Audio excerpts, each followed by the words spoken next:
they mad, cause I'm real and they be faking it. Free speech advocate, it's on my mind, I'm saying it. I'm about to buy another gun and ain't nobody taking it. Gun toting, Bible reading, God believing, truth speaking, American. It's MAGA season, Democrats committing treason. I know they think it's sweet, but you don't know who you dealing with. This for free thinkers only, you ain't got no membership. They free General Flint out the cage, cause he innocent. Barton Roger Stone, cause the run know that he innocent. We need to kick out every single illegal immigrant. Mandatory voter ID laws we need to implement. Tell Jussie Smollett that I know this MAGA country.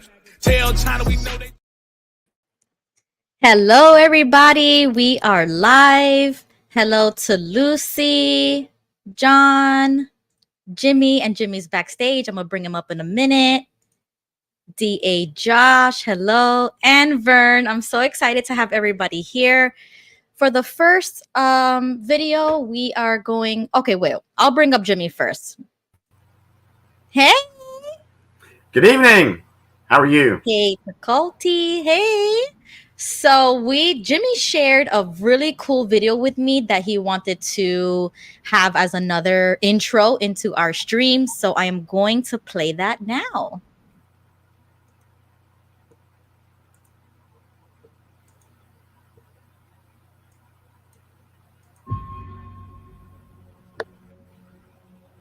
We face a hostile ideology, global in scope, atheistic in character, ruthless in purpose, and insidious in method. Unhappily, the danger it poses promises to be of indefinite duration. To meet it successfully, there is call for not so much the emotional and transitory sacrifices of crisis, but rather those which enable us to carry forward steadily, surely, and without complaint, the burdens of a prolonged and complex struggle with liberty, the stake. The very word secrecy is repugnant in a free and open society. Today, no war has been declared, and however fierce the struggle may be, it may never be declared in the traditional fashion. If you are awaiting a finding of clear and present danger, then I can only say that the danger has never been more clear, and its presence has never been more imminent. For we are opposed around the world by a monolithic and ruthless conspiracy.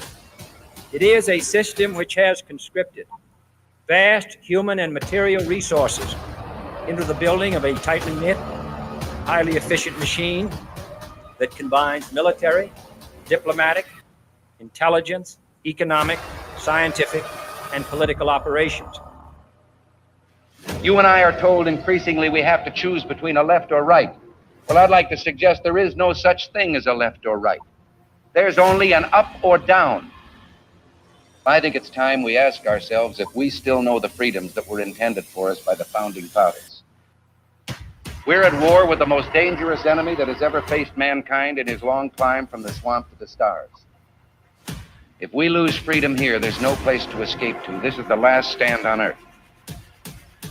We'll preserve for our children this, the last best hope of man on earth, or we'll sentence them to take the last step into 1,000 years of darkness. In my former life, I was an insider as much as anybody else.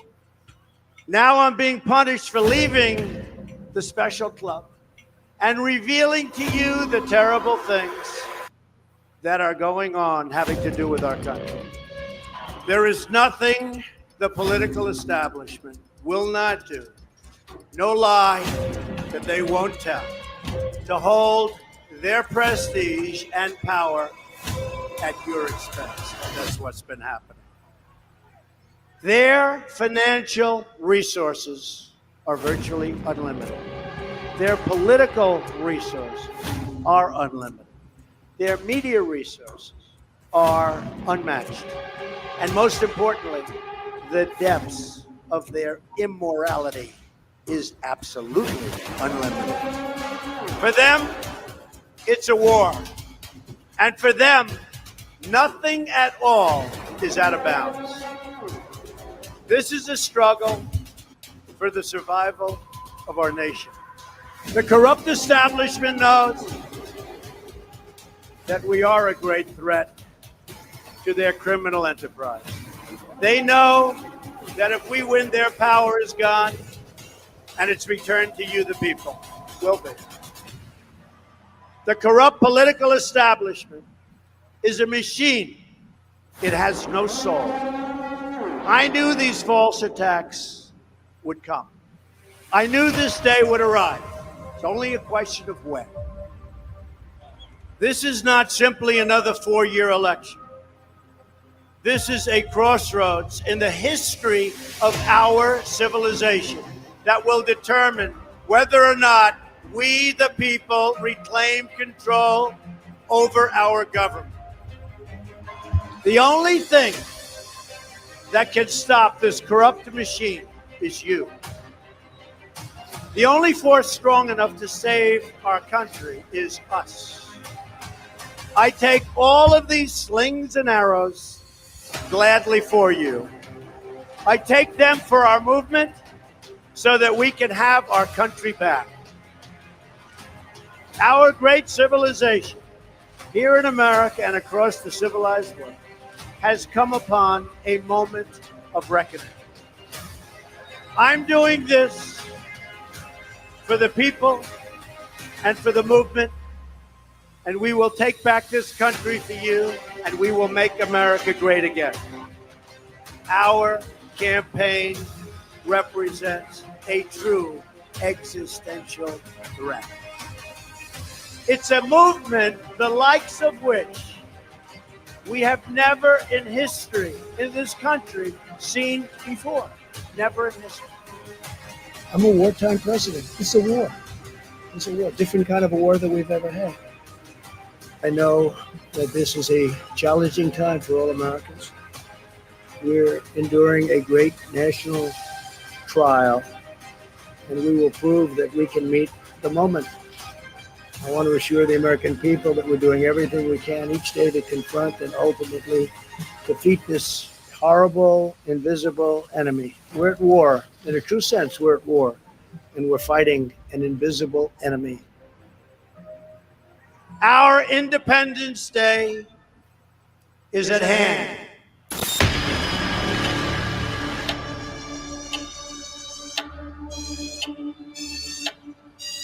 People should not be afraid of their governments. Governments should be afraid of their people.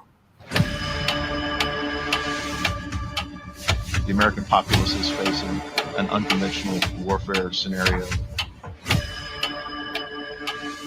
This is information warfare.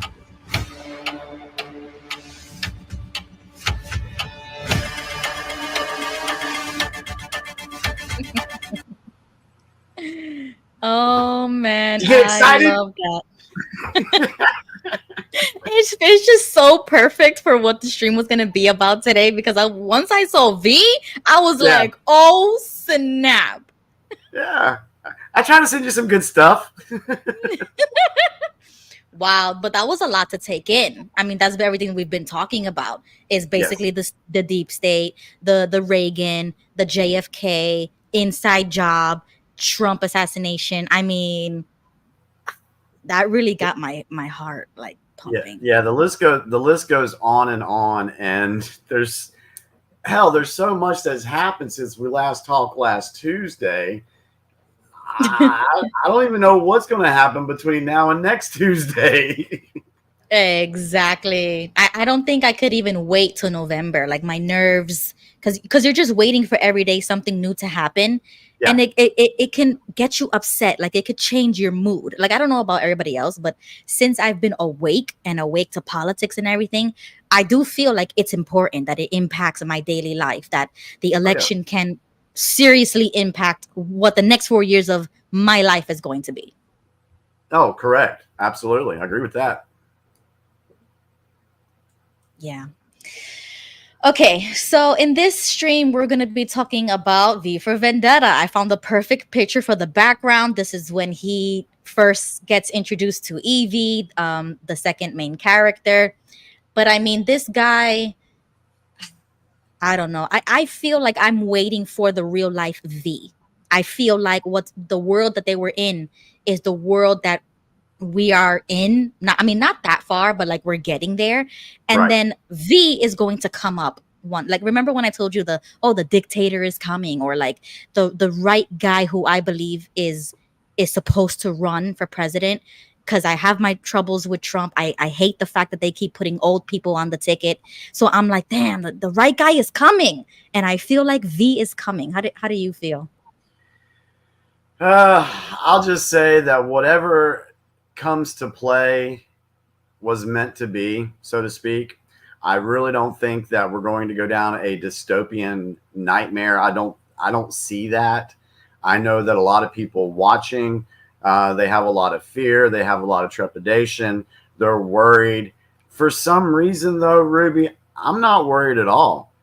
You know, I just am not.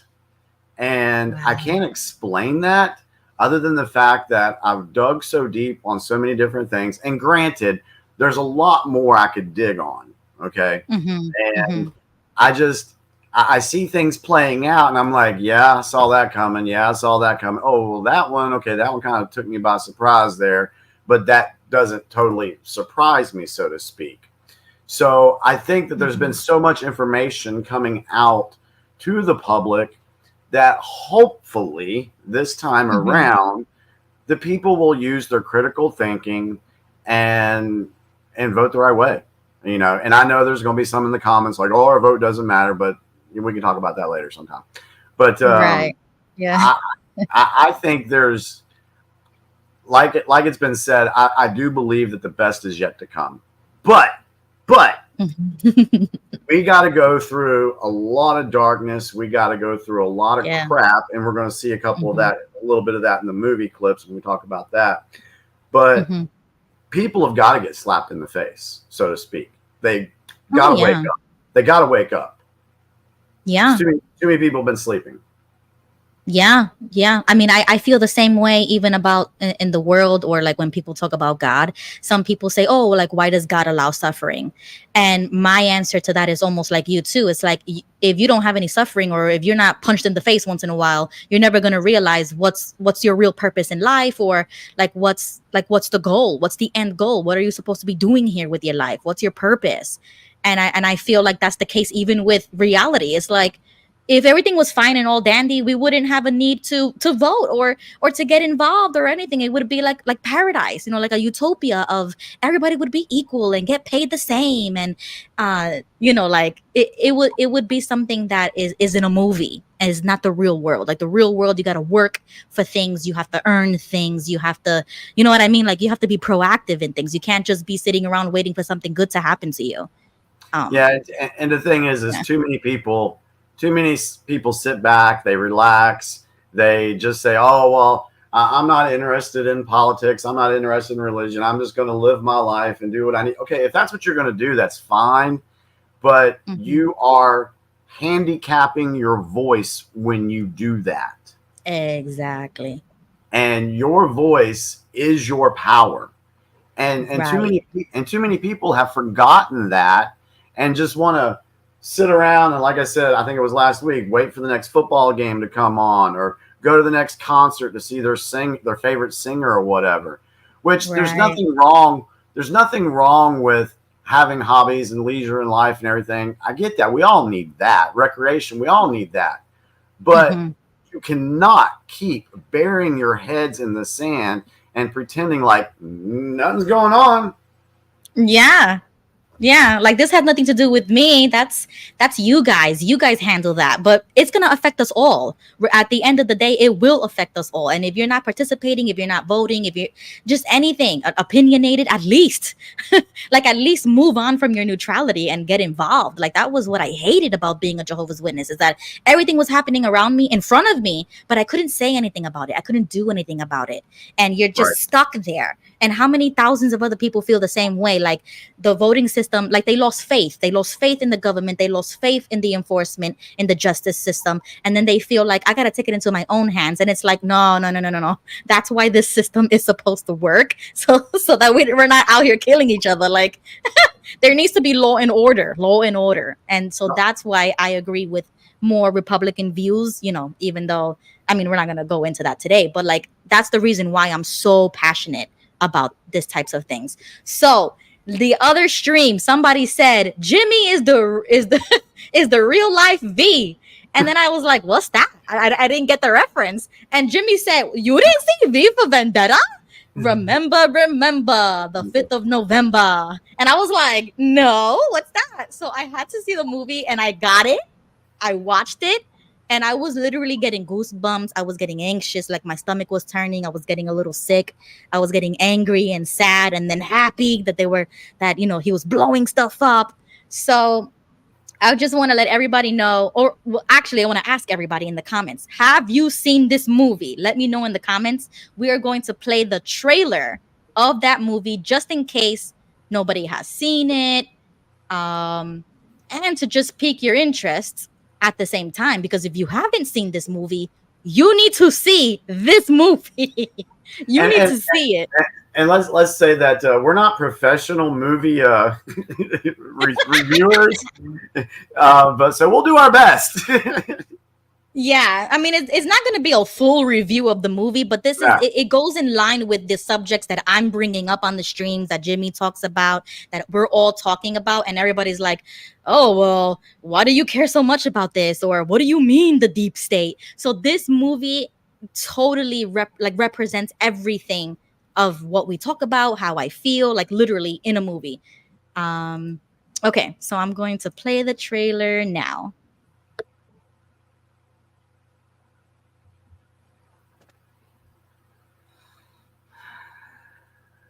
I wish I wasn't afraid all the time, but I am.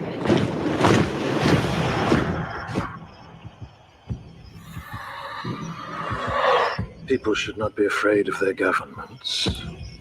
Governments should be afraid of their people.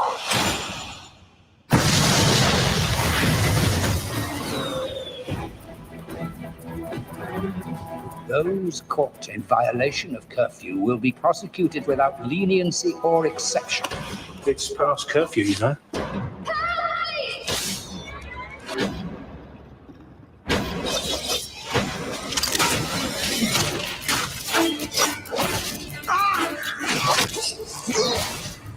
Mercy. Oh, not tonight.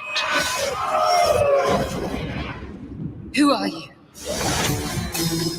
Gentlemen, I want this terrorist found, and I want him to understand what terror really means.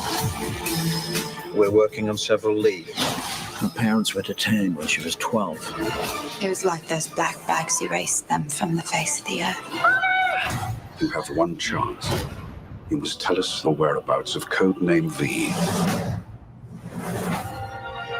If our own government was responsible for the deaths of 100,000 people, you really want to know?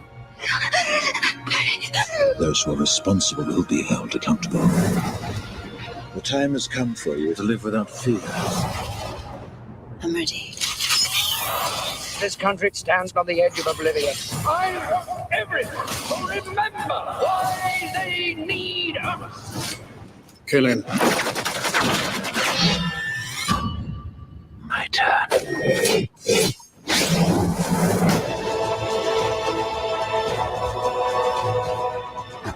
I suddenly had this feeling that everything was connected. We're all part of it. Are we ready for it? The only verdict is vengeance. It's such a badass movie. Oh my goodness. I see there's like quite a few people in the chat that have seen the movie. There's some of them. Shaq Composer said he owns it. Bought it in 2020 during the lockdown. It was an eye opener. John, this is a great film. Wild Wall said V is my favorite all time, one of the top 5 of his favorite movies. Sorry, but yeah. So go ahead. Just to let Jane know that the actress is Natalie Portman, and she is amazing. I just love it so much. I mean, it really goes in depth to how the government tries to control everybody, Yep. how they try to induce fear for you to loosen or let go of your rights, because you would rather let go of your freedom for safety because you think that the government is going to take care of everything. So they make something up and they say, oh, this is a scary, deadly virus or whatever. And that's why I included C19 in the title, because I think it correlates a lot to what happened, how the leader gained power. People let their rights go and their freedoms go just because of fear of something unknown. They don't know what's going on. People are dying. There's chaos. There's crime. There's like everything happening, and they feel like they can't control that. So they're like, okay, we want you guys to do it. Government, help us, government. Yeah, that's what they do. It's always they create the problem, and then, oh, well, we have a solution. They create the problem, get everybody panicked and fearful, and then they present a solution to that problem, and then everybody's like, oh yeah, the government figured out, the government's here to help save us. Wasn't it Ronald Reagan that said, the scariest 9 words was, hello, we're the government and we're here to help you. Yeah. And I mean, I understand why people do that, why they fall for that. I understand why they have. They just haven't understood why they've fallen for it so easily. They haven't woke up yet. Right. Yeah. And so that's when everything it gets taken from you. So because of the fear and because people don't stand up for themselves, it gets taken from you by a guy who says, I know what to do. I'm going to solve your problems. Here goes a vaccine, or here goes government assistance, and we'll take care of everything. And that was the leader that we saw in the trailer, that he's on the screen, and they literally control everything. Your speech. They have a curfew at night, and that reminded me of the mandates. We had curfews as well, and I was like, curfew for a virus? Like, what sense does that even make? It went to sleep. It went to sleep at 10 o'clock at night and just woke back up at 6 in the morning. Right? That's what I'm thinking. I'm like, what does the time have to do with anything? If a virus is gonna get you sick, it's gonna get you sick regardless. Just wash your hands with soap and water. That's it. And they were literally like changing the world right in front of your eyes, and you couldn't even do anything about it. And they shut the whole world down, and they were like, oh, that all the employers were giving you a paper to show that you are an essential worker. I was like, what? An essential worker? And that you would have to present that to the police if you get stopped? I was like, what?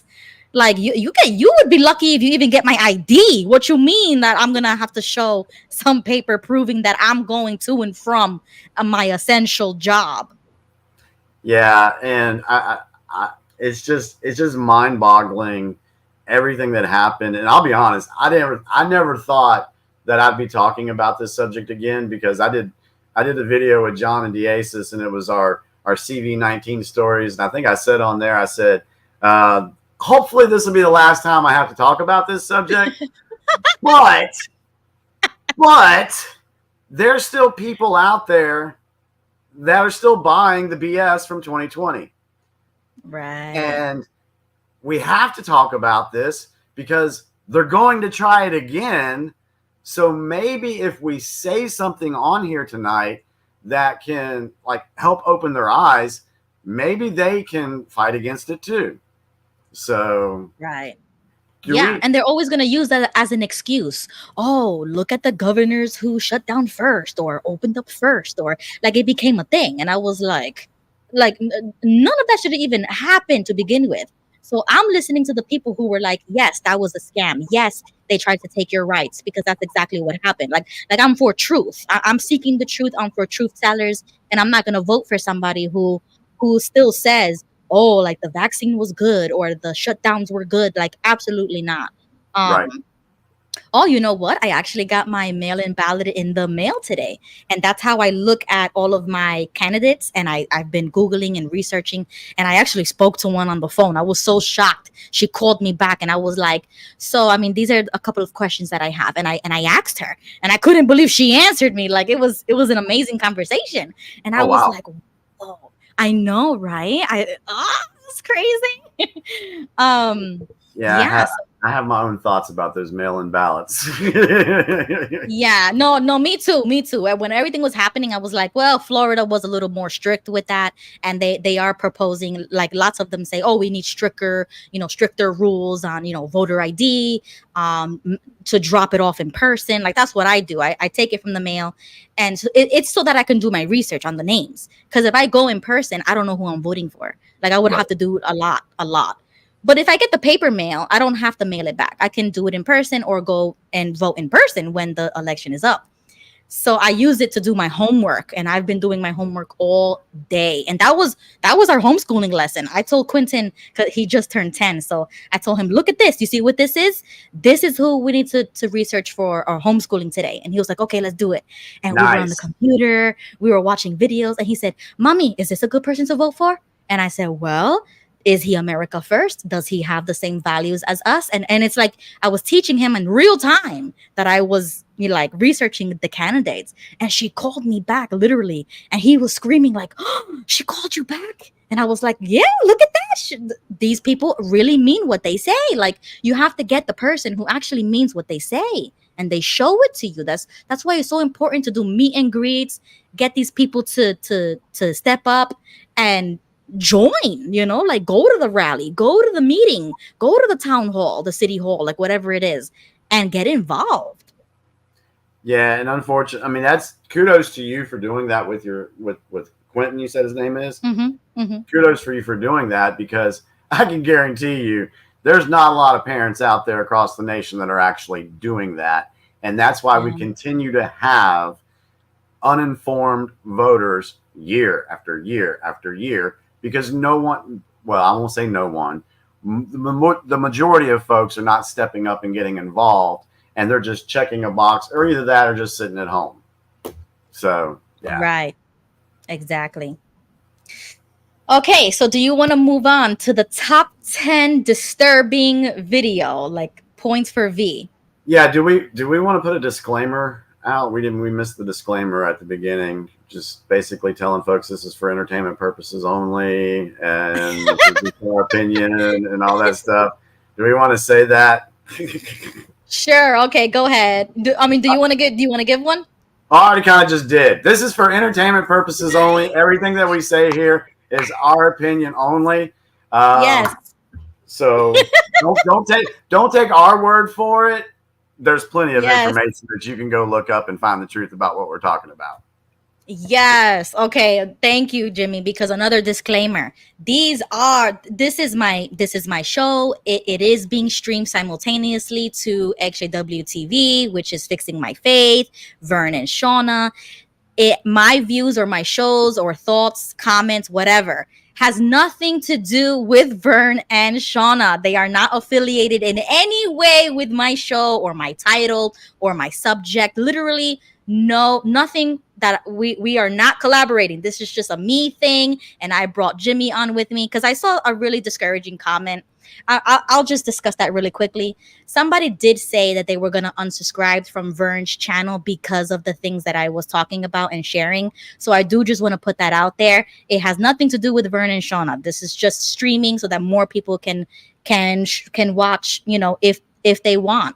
And so I spoke with them. They gave me permission. So I should write a disclaimer because that's a lot to say. But I hope that people don't say, oh, I'm going to subscribe from you because you have this girl on your channel talking about conspiracies and, all this crap. So I kind of feel bad about that. But it's okay with us and it's okay with Vern.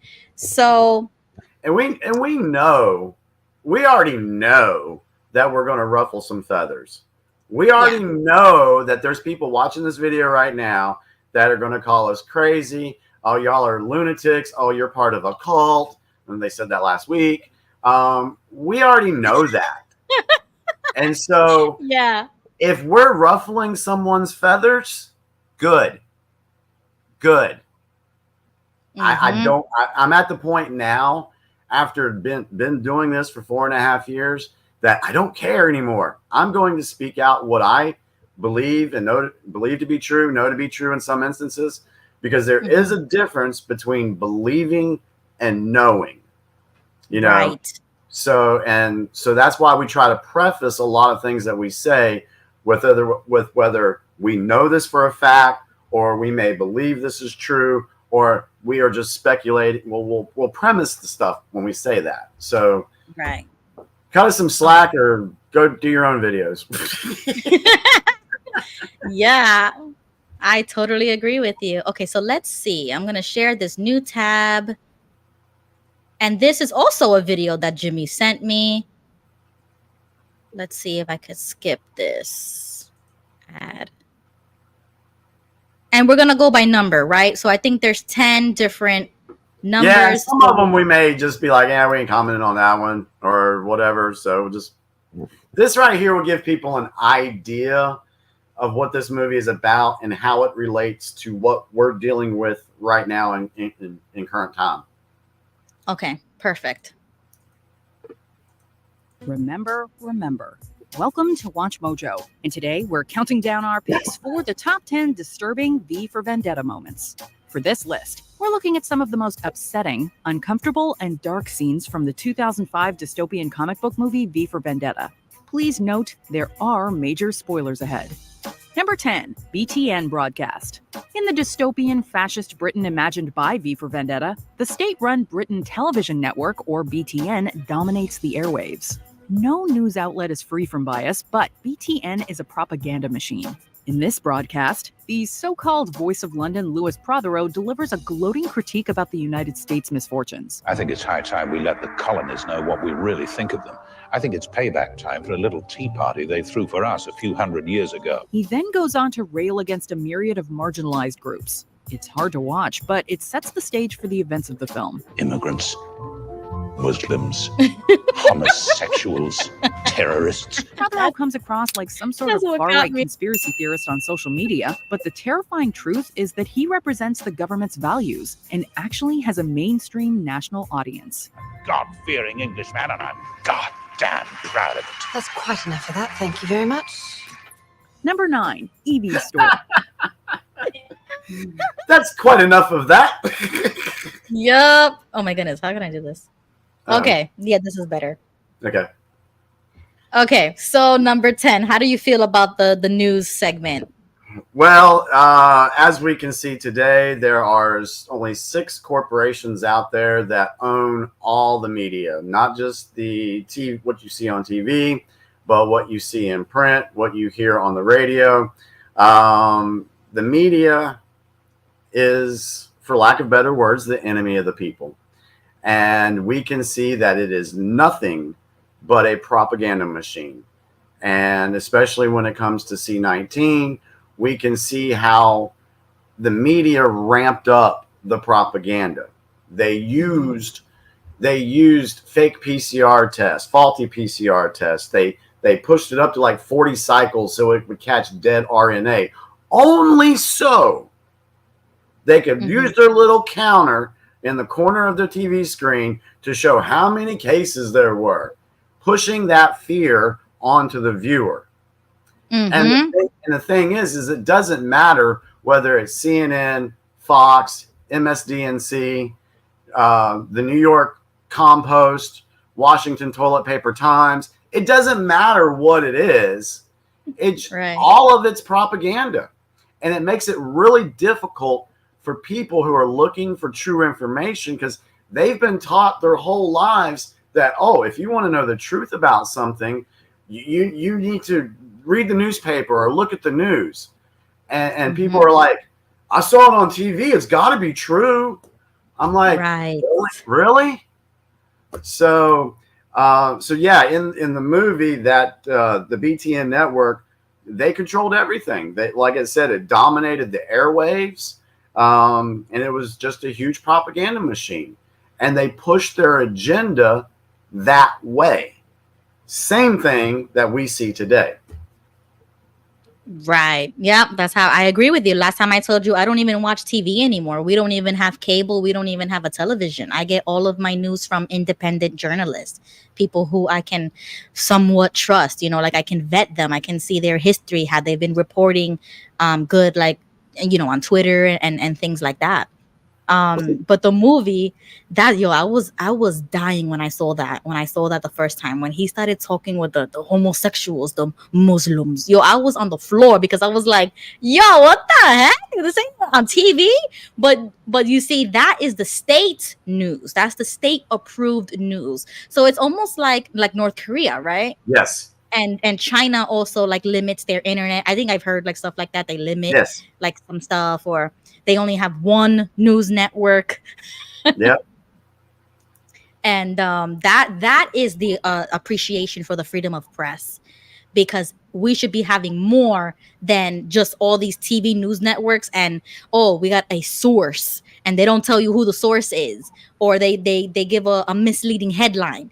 And I hate that, because I'm like, isn't that false? If it's false, then it's misinformation, or it's a lie.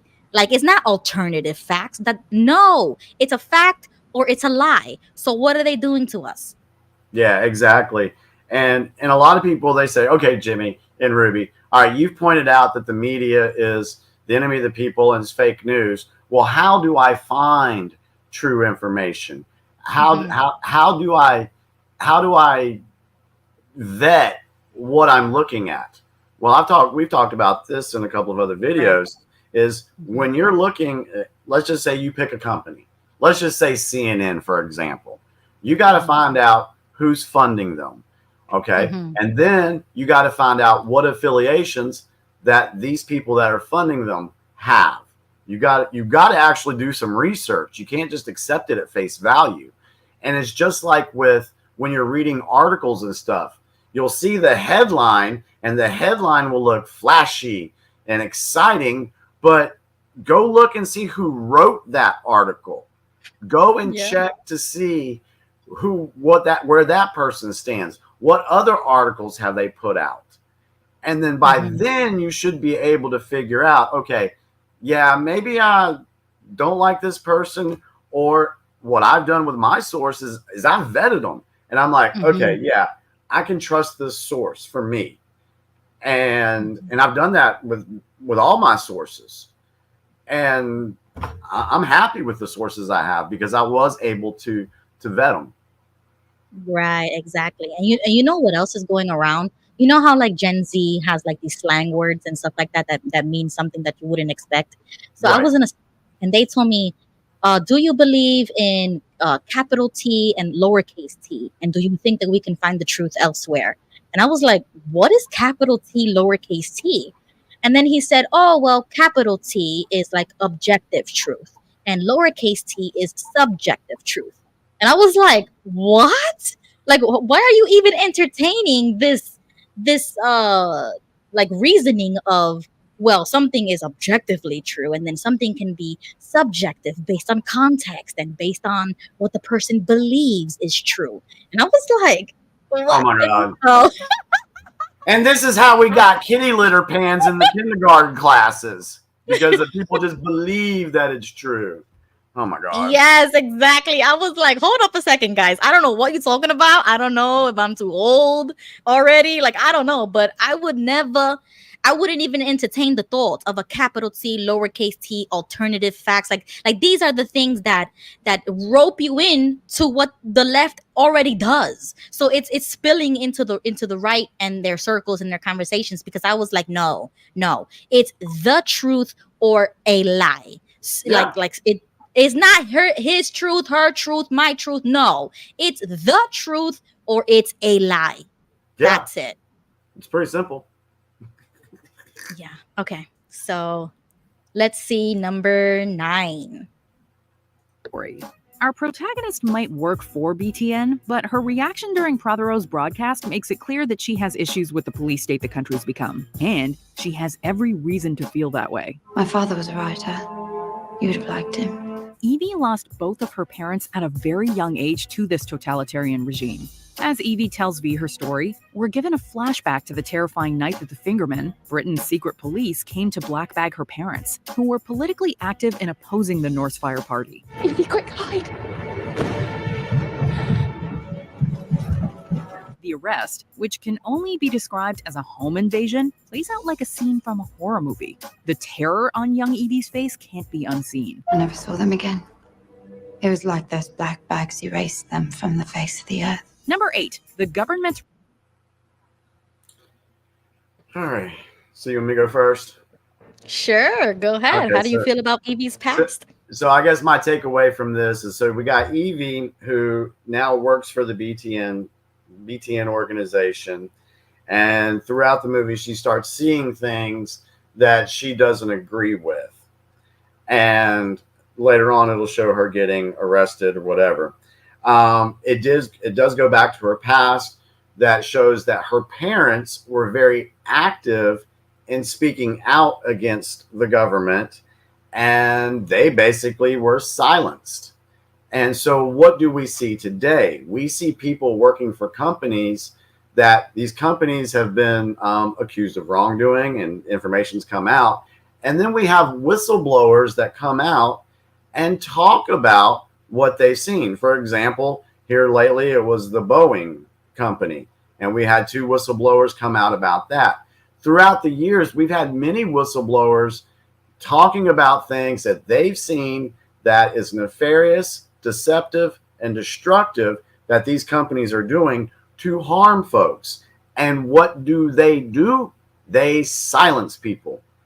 And so that's why you hear, oh, this person jumped out of a 15-story building, or this person got, committed suicide or whatever. And usually that's not the case. It gets a little more dark than that, folks. Yep, totally agree with you. I think that she was in the lion's den and she didn't even know it. So because this is really in the beginning of the movie. And when she starts connecting the dots, it's like now she realizes that everything that she's literally gone through was because of the government.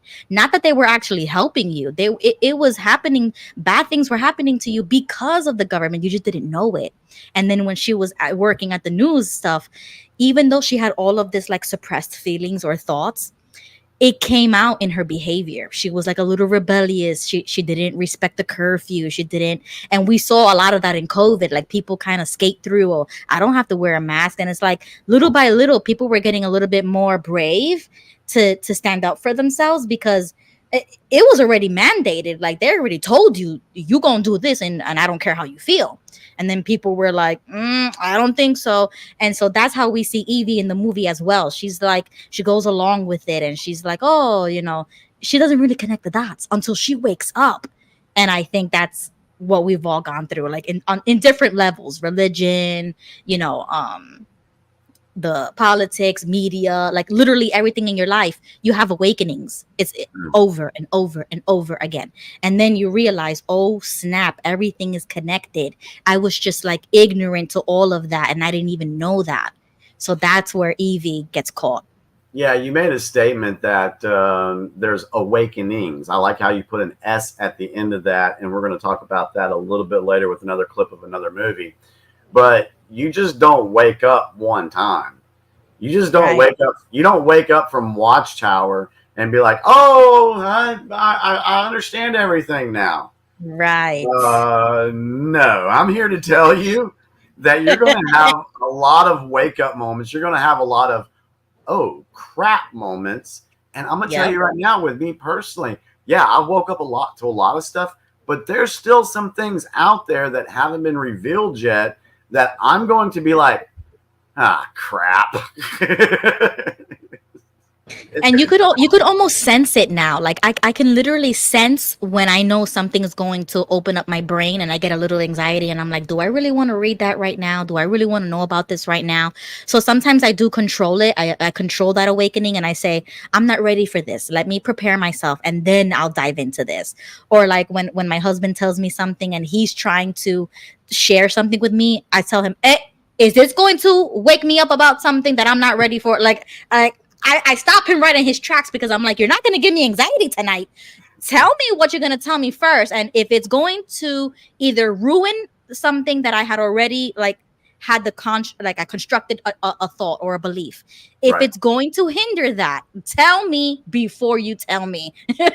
Warning me before you tell me what it is. And then he says, okay, yeah, we'll say this for another night because I see you're going to church. I see the progress that you're making, and I don't want to ruin that for you right now. So it's like you need to put the boundary there because you gotta sense it. I sense it at least. Like I'm aware.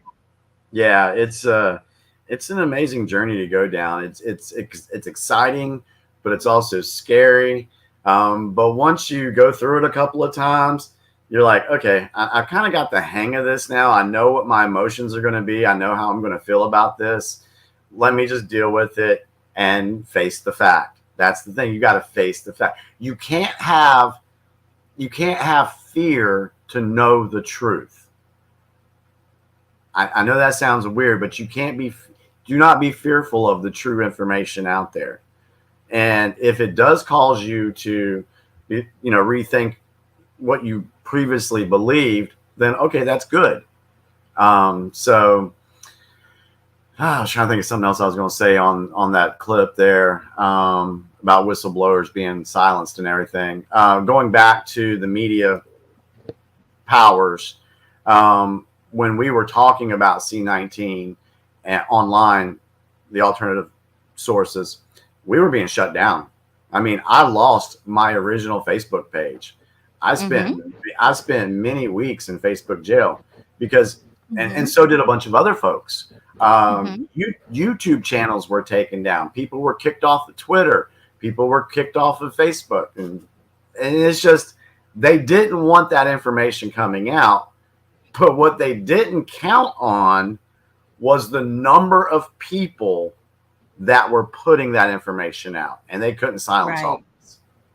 Right. I did the same thing with the Hunter Biden laptop. They suspended us like 2.3 seconds. You got your thing suspended, but you need 3 strikes to get your Twitter off. So that was my very first suspension, and I was proud of it. I was like, I will sacrifice my whole account to share the truth about what happened during that time.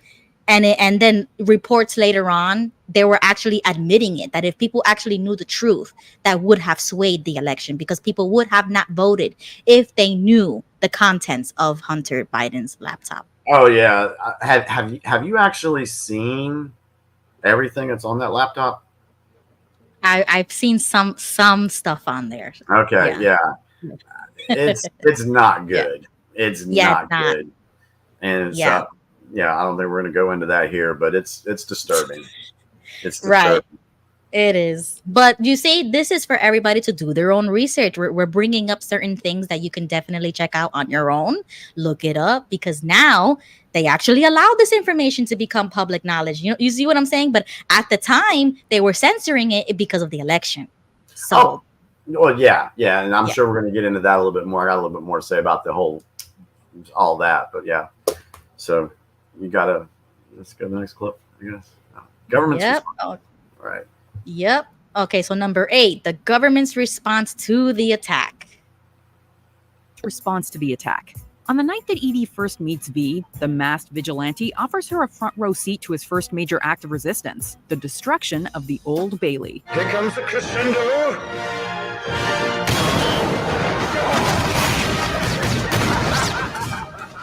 For High Chancellor Sutler and his government, this is their worst nightmare, a symbolic attack that they fear could inspire the public to rise up. And so they handle it as they do everything else, by spreading lies and falsehoods to pacify people while simultaneously cracking down. The Bailey area is quarantined. All significant witnesses have been detained. Witnesses are detained, the music played during the event is immediately blacklisted, and surveillance is drastically ramped up. Most egregious, however, are the lies they spread via BTN about the nature of the explosion. Maintaining order is their highest and only priority. On the lighter side of things, seems that the crew responsible for the demolition of the Old Bailey wanted to give the old girl a grand, albeit improvised, send. Donald Trump is an existential threat to our democracy and our fundamental freedoms. Number 7, Evie. You see the algorithm? Do I? Do you see my ads? Oh my God. Okay, so the government response to the attack on the Old Bailey building. Wow. So what they do is they have to cover up their bullcrap or cover up things once they're being outed out. And so that's what we saw during C19.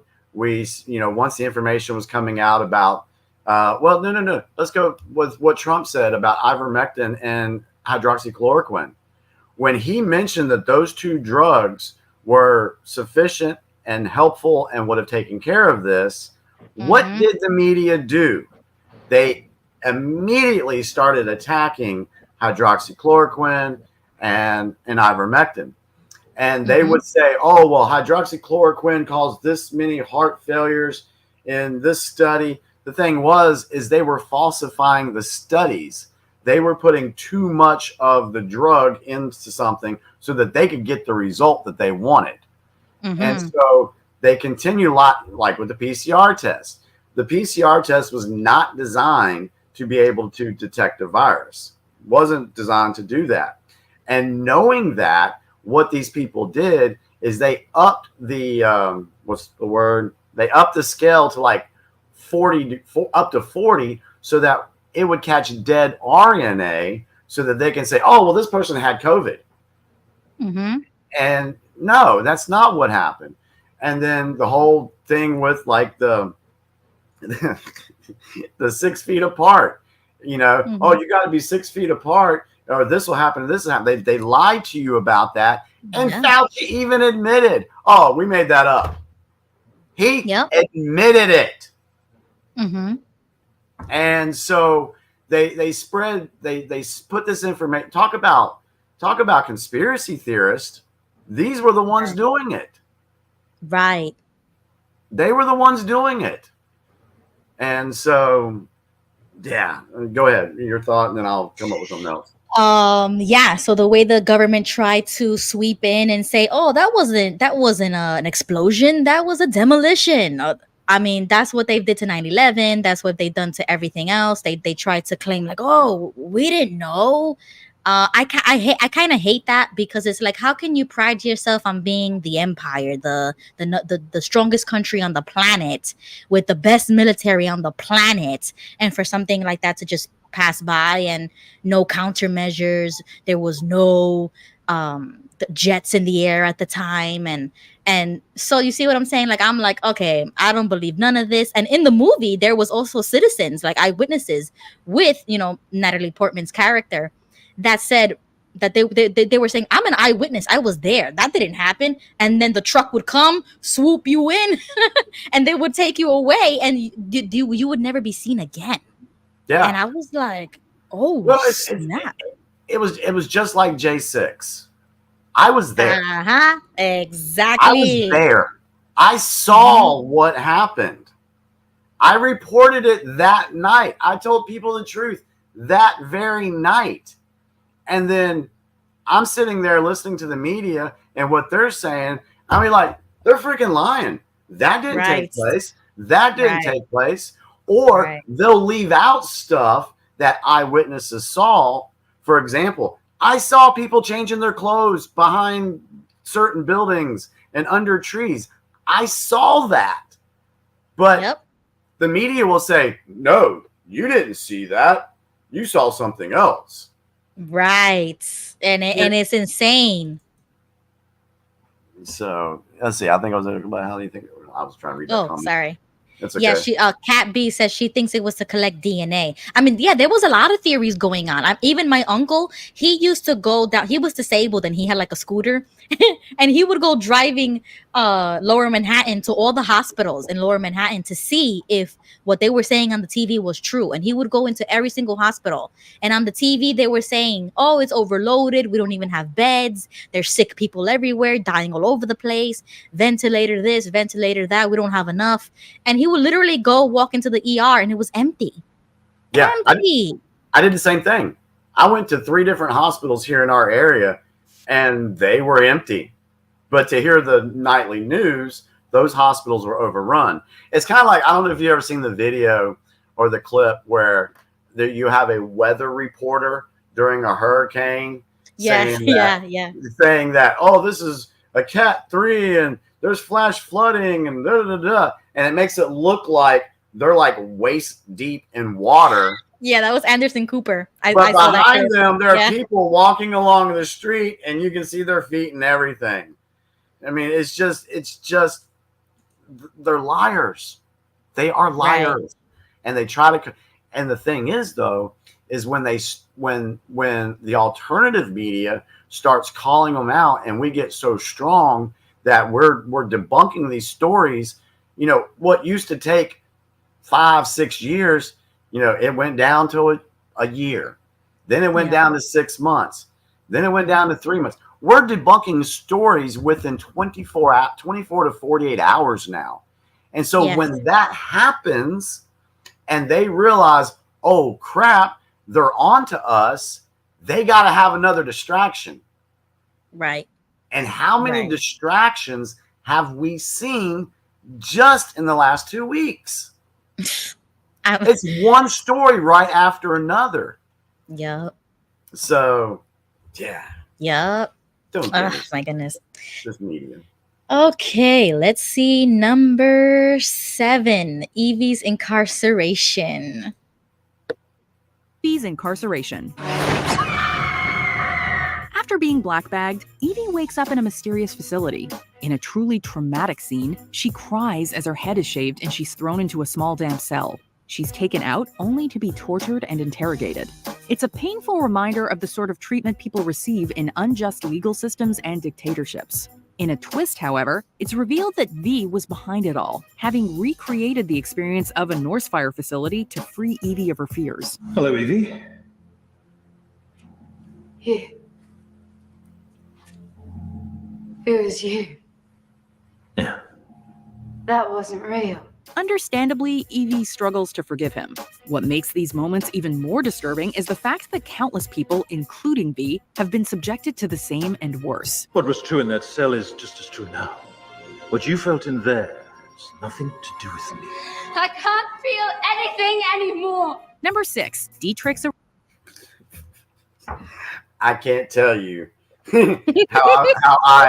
how I related with her statement that she can't feel anything anymore, because when I was going through all this, I was like, I don't know what to believe. It's like waking up from Watchtower.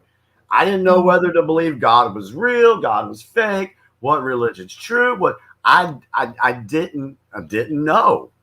Yep. And so what we saw here in this sense was, she was taken by the what they call the fingermen. Yeah, but V stepped in, and I can't remember exactly how it went down, but V stepped in, saved her, put her in a fake environment, but created real things to try to wake her up. And, you know, while you're watching this, and I think this is actually, when I first watched the movie, this is where I came in, and I was like, oh my God, why is he doing this to her? This is so evil. This is so ruthless. Why is he doing this? And then when she comes out and he basically says, hey, I was trying to wake you up and show you what is really happening.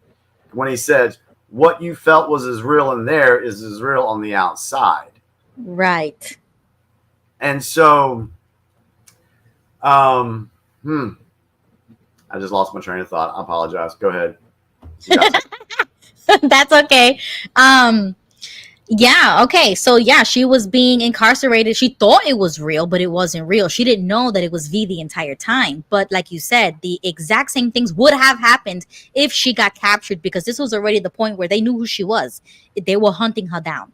So she's thinking this is real. She was going to give up her life, that she was not going to give up the identity of V or the location. And so that right there, and that's also when she's like under him, because like in the beginning he takes her and he's like, you can't go anywhere. They're gonna look for you everywhere. They're gonna go to every person you know into their house, and they're gonna look for you.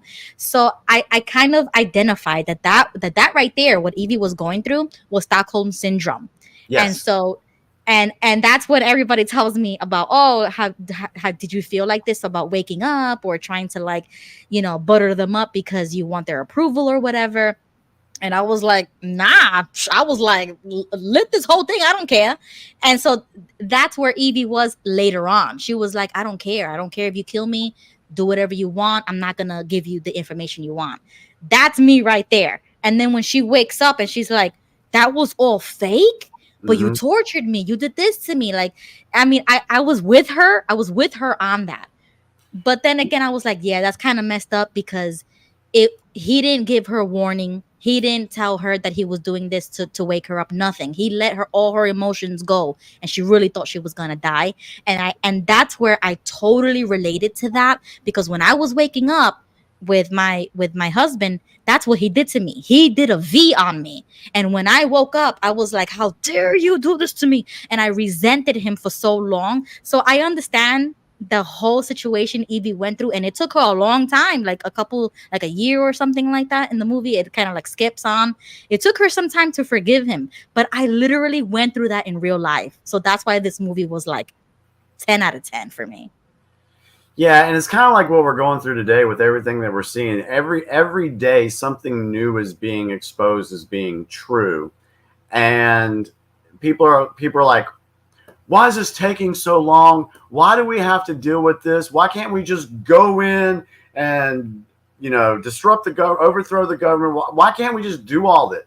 Well, you can't until people wake up, and the more people that wake up, I think there's a thing in the video where it says governments shouldn't be afraid, or you shouldn't be afraid of the government, or how to go. The government should be afraid of the people.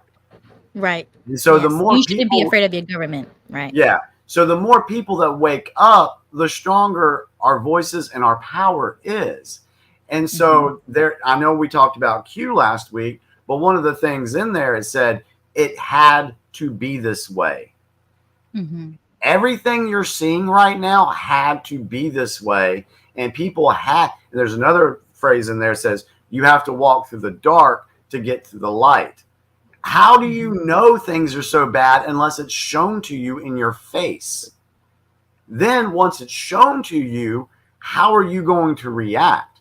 And it's like at the end of that clip, they didn't show it here, but I think we saw it in the trailer, to where Evie comes out, that she needs air, and she comes outside. She's got the rain falling on her. She walks to the ledge of the balcony, and then she sees the symbolism with this circle and a circle on fire and a manly figure with the arms up like that.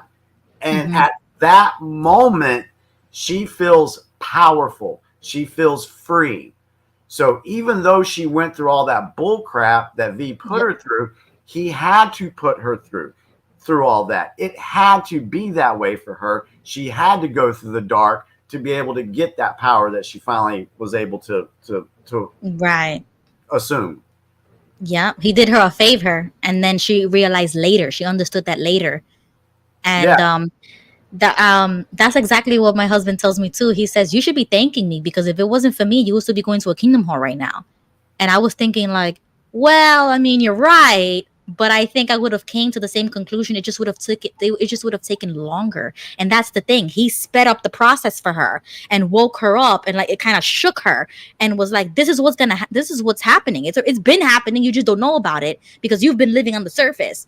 But the people who they bury, the whistleblowers, the people who are against the government, even her own parents, we'll see it in another clip. And when she realizes that, yeah, they took my parents away. My brother died because of a disease that, supposedly came about and nobody knows how.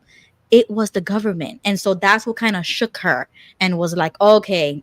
And then she was on board with it. And I know this is a lot of spoilers, so sorry for anybody who hasn't seen it, but this is a spoiler alert. Well, it's kind of like with the whole C19 thing. They used our families, that they used family and that emotion against us. I mean, oh, you can't go see your dead grandma in the hospital. You can't go to the funeral. Oh, you can't go to your prom. So they took so much away, just like in this movie, to where Evie has she loses so many things that at one time we took for granted. And so once you take things away from people, you're able to you can control them if they don't recognize what's happening and stand up to it. Yep, that's exactly right there. And I say this all the time. I said I gave up my family, my like popular status in the family or whatever, like, you know, the way the people like you in your family. I gave up all of that because I didn't care about none of that, because I woke up to the real world, and then I woke up to what my real purpose is, and it took a couple years but I mean, like, I got rid of that, and it didn't hurt me anymore, because I was like, let them be asleep. If they want to be asleep, let them be. I'm not gonna let them drag me in their you know, fake world and fake news and whatever. Like, I don't subscribe to that anymore. So you kind of have to let them go, and then you end up being happier, and in the end, just like in the movie, she's free. She goes about her life completely different after she leaves the compound, or like wherever he had her. She goes on and she lives her life, and she sees the sun and the people around her. Everything changes. And so, yep. Okay, so let's go to number 6. And this is like her best friend's or her colleague's arrest. Arrest. As a public figure and popular talk show host, Dietrich has a certain amount of clout. He plays by Norsefire's rules and leads a life of relative luxury as a result. But like Evie, Dietrich secretly disagrees with the government on most issues. The truth is, after so many years, you begin to lose more than just your appetite.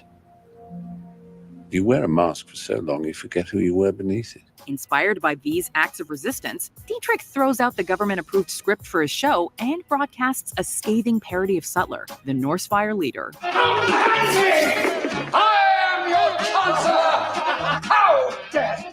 He expects a slap on the wrist and to have to make a public apology. But that very night, he learns firsthand just how swift and brutal Sutler's retribution can be.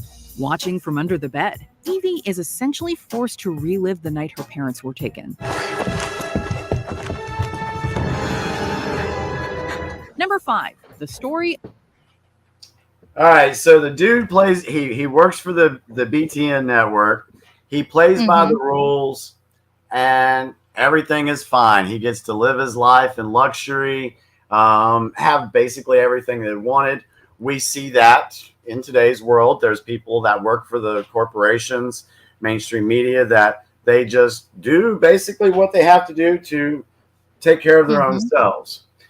But then he started to mention that he's like, you know what? Even though I got all this and everything, I kind of don't agree with some of this stuff.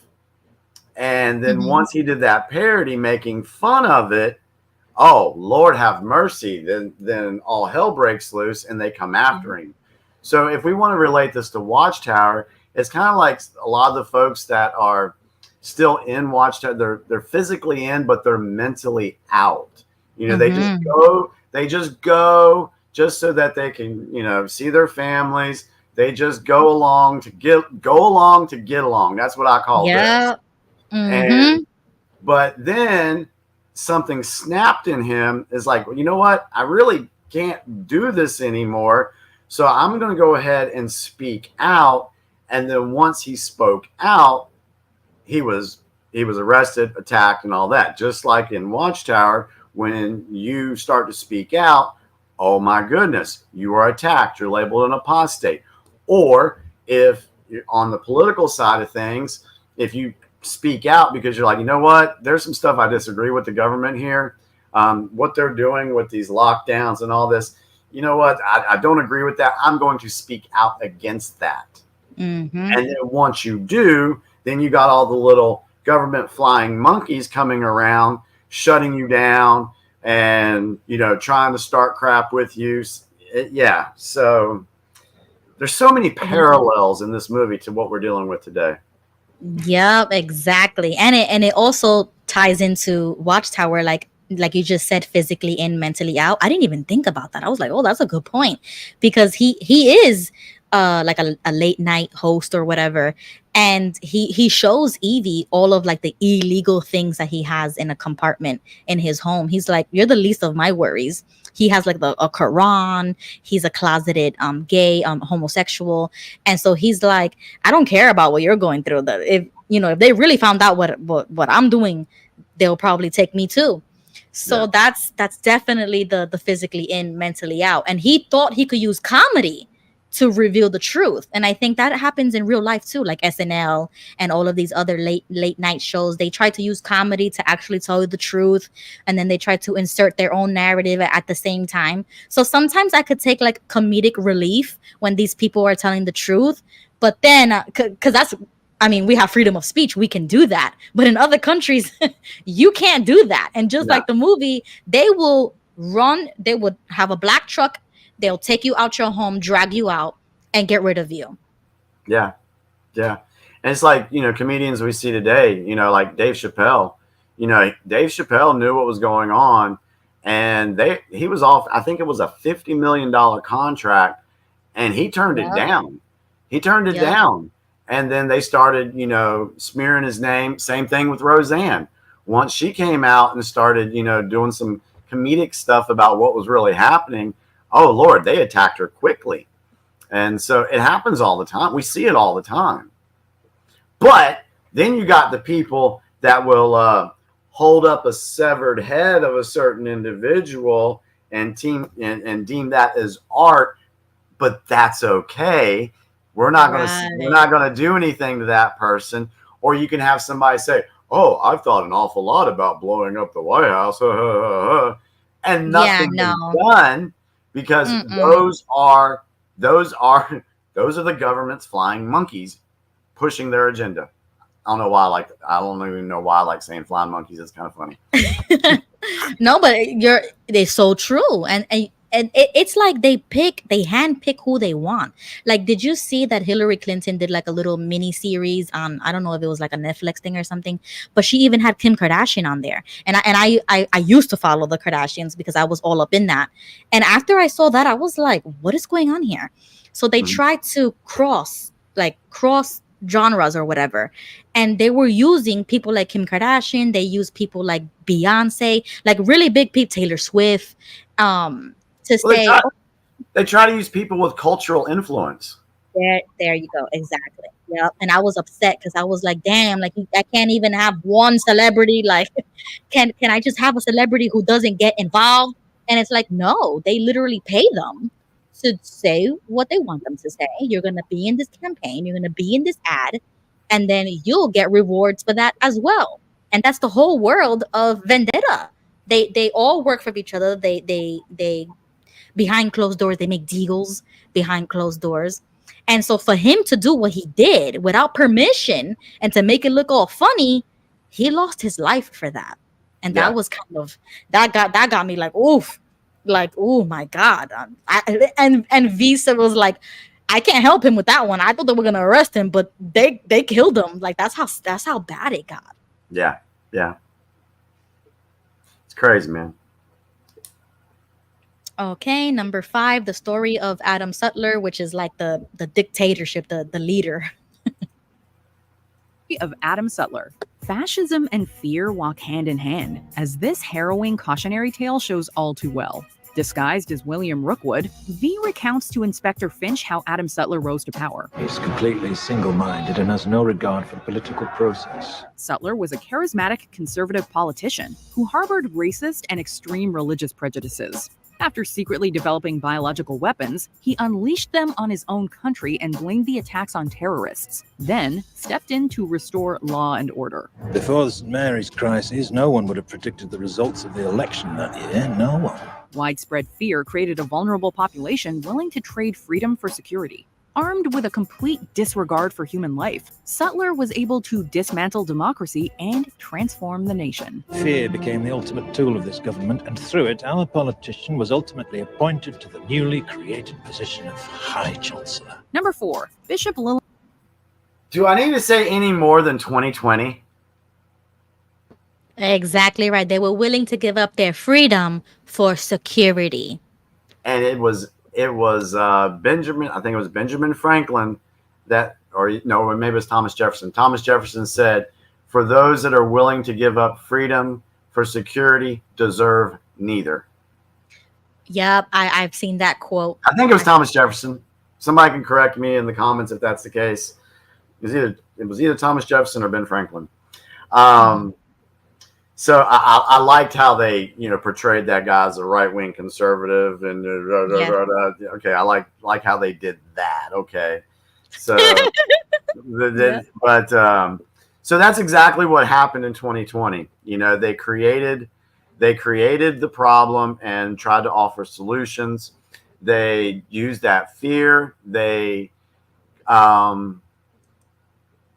the ones that did it. They're the ones that put that on the American people and the world. But they don't want you to know that. And it's just like with World War II. Roosevelt knew that the Japanese were going to bomb Pearl Harbor. He knew it. He allowed it to happen so that they could push that globalist agenda to get the United States into the war. So these people in 2020, these powers to be, they knew what they were doing. Go back and look how long they were planning it. Event 201, for those that don't know, go look that up. They were already wargaming this. So it wasn't no surprise thing that just showed up like they made everybody believe. They created it, put it on the people, and then used it to control the people to get the end result of what they wanted on November 3rd of 2020. There's no two ways about it. You can't tell me any differently on that. Wow. Okay. So some people are letting me know in the comments that the stream was suspended on Vern's channel. And that's kind of weird because I'm not really playing anything that would be in violation because this is like a review of a movie. So that's commentary and we're doing commentary. So I don't know why they took it off of his channel. But if I go to my channel, I think it's still live. Yeah, it's still live. I can still see it over here. I got it on right here. Okay, perfect. Oh, I can guarantee you they don't want this video. Listen, I'm not even gonna put it out there, but we all know what I'm thinking right now. Yeah. So, but yeah, like I saw in the comments, predictive programming. That's exactly, what this is showing. It's showing how they will put stuff out there, put it in your head, and then when you see it, it's like, oh, the government said this was going to happen. Oh, they know so much. Anyway. Right. Okay. Yeah, that's kind of weird. Maybe we're getting a little too close to. I mean, the movie's getting close to it. You know what I'm saying? Like that was the movie who said that. Like the commentator, the woman on that video said it. Yeah. And made the connections to that. And that movie came out in 2005. Yeah. And then this happened in 2020. So that's why that comment about the predictive programming, I believe that. Because if I would have seen that in 2005 and then I would have seen what happened in 2020, I would have been like, not again. Like how many movies are going to keep doing this to me? But see, think about it. For the folks that watched this in 2005, were people, there were some that were awake, but for the majority of people, if they would have watched this in 2005, they would have been like, oh, that would never happen here. That can never happen. And actually it did happen. It's like if I would have told people in 2018, if I would have came online and told people in 2018, hey y'all, they're going to shut the government down, they're going to shut your businesses down, they're going to lock you up, kids aren't going to be able to graduate in public, they're going to make you have a card to say that you can go to work, they're going to do all. Man, people would have laughed me out the building. Kind of what they do now when I say other stuff's getting ready to happen, or I can see it happening. It's the same thing. But yeah, you'd look crazy for saying that, or when this movie came out back then. Right. Man. Okay, so shutting down of that live stream's kind of got you a little flustered a little bit, huh? You're like, what? A little bit. Like I'm checking. I'm like, I see that. I'm like, what? I told you before that it was raining. I have bad weather, but the internet should be good. I hope it don't kick me off. But like, damn, 3 times in a row, that's messed up. Hey, this is we got like there's like 5 minutes. Let's run. Can we run 4 and 3 together? Okay. Yeah. Solomon's appetites. When V rescues Evie and brings her to his home, he thinks he's found himself an ally in his war against Northfire. It appears that unforeseen circumstances have accelerated my original plan. As a result, I'm in need of someone with some theatrical skill. And so he enlists her help in the next phase of his plot. Evie serves as bait for Bishop Lilliman, a corrupt church figure who served at the Larkhill detention center where V was experimented on. To think that I doubted your loveliness for an instant. Mea culpa, my child. Mea culpa. Despite supposedly being there to protect the rights of the inmates, Lilliman turned a blind eye to the atrocities committed there. Well, as we learn in this scene, Lilliman's crimes are many. He also preys on minors and has zero issue with forcing himself on them. Stop it! Get off of me! Seems like a cat in a dangerous hell now. How best procure her confession? Number 3, the child in the V mask. Actually, go ahead, One stop. small spark is all it takes to start a revolution. I didn't know that was going to go to the next one. Uh-huh. So what we saw there was a guy that was put in charge to basically take care of the people, offer them support while they were locked away. In the meantime, he was doing we got to be very careful how we talk about this one or we will get shut down. Yeah. Go ahead. So, Yeah. so V set up a plan to be able to trap this guy. He used Evie to help him out with this, and eventually, well, I'm just going to say they caught him for what he was doing. He was exposed for what he was doing.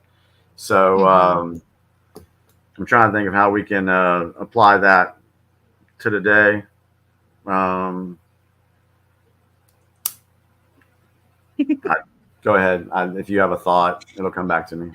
I lose thoughts all the Okay, time. well, I think V was doing a really good job because now, I mean, he was targeting the politicians. Now he was targeting the leaders at the church for very bad things that they were doing, of the likes of Sound of Freedom.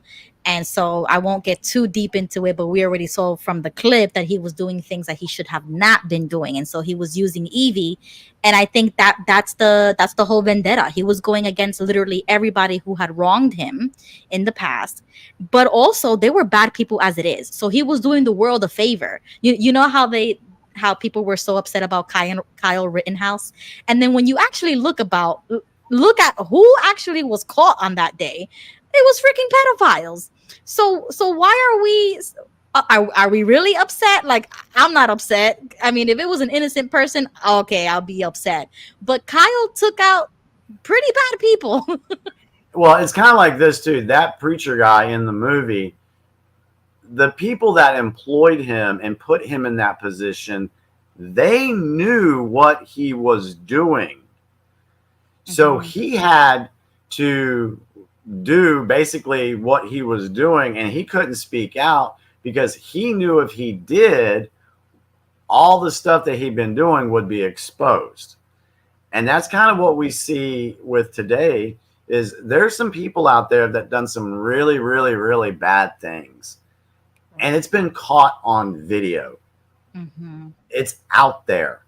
And more is coming. More is going to be exposed to the public.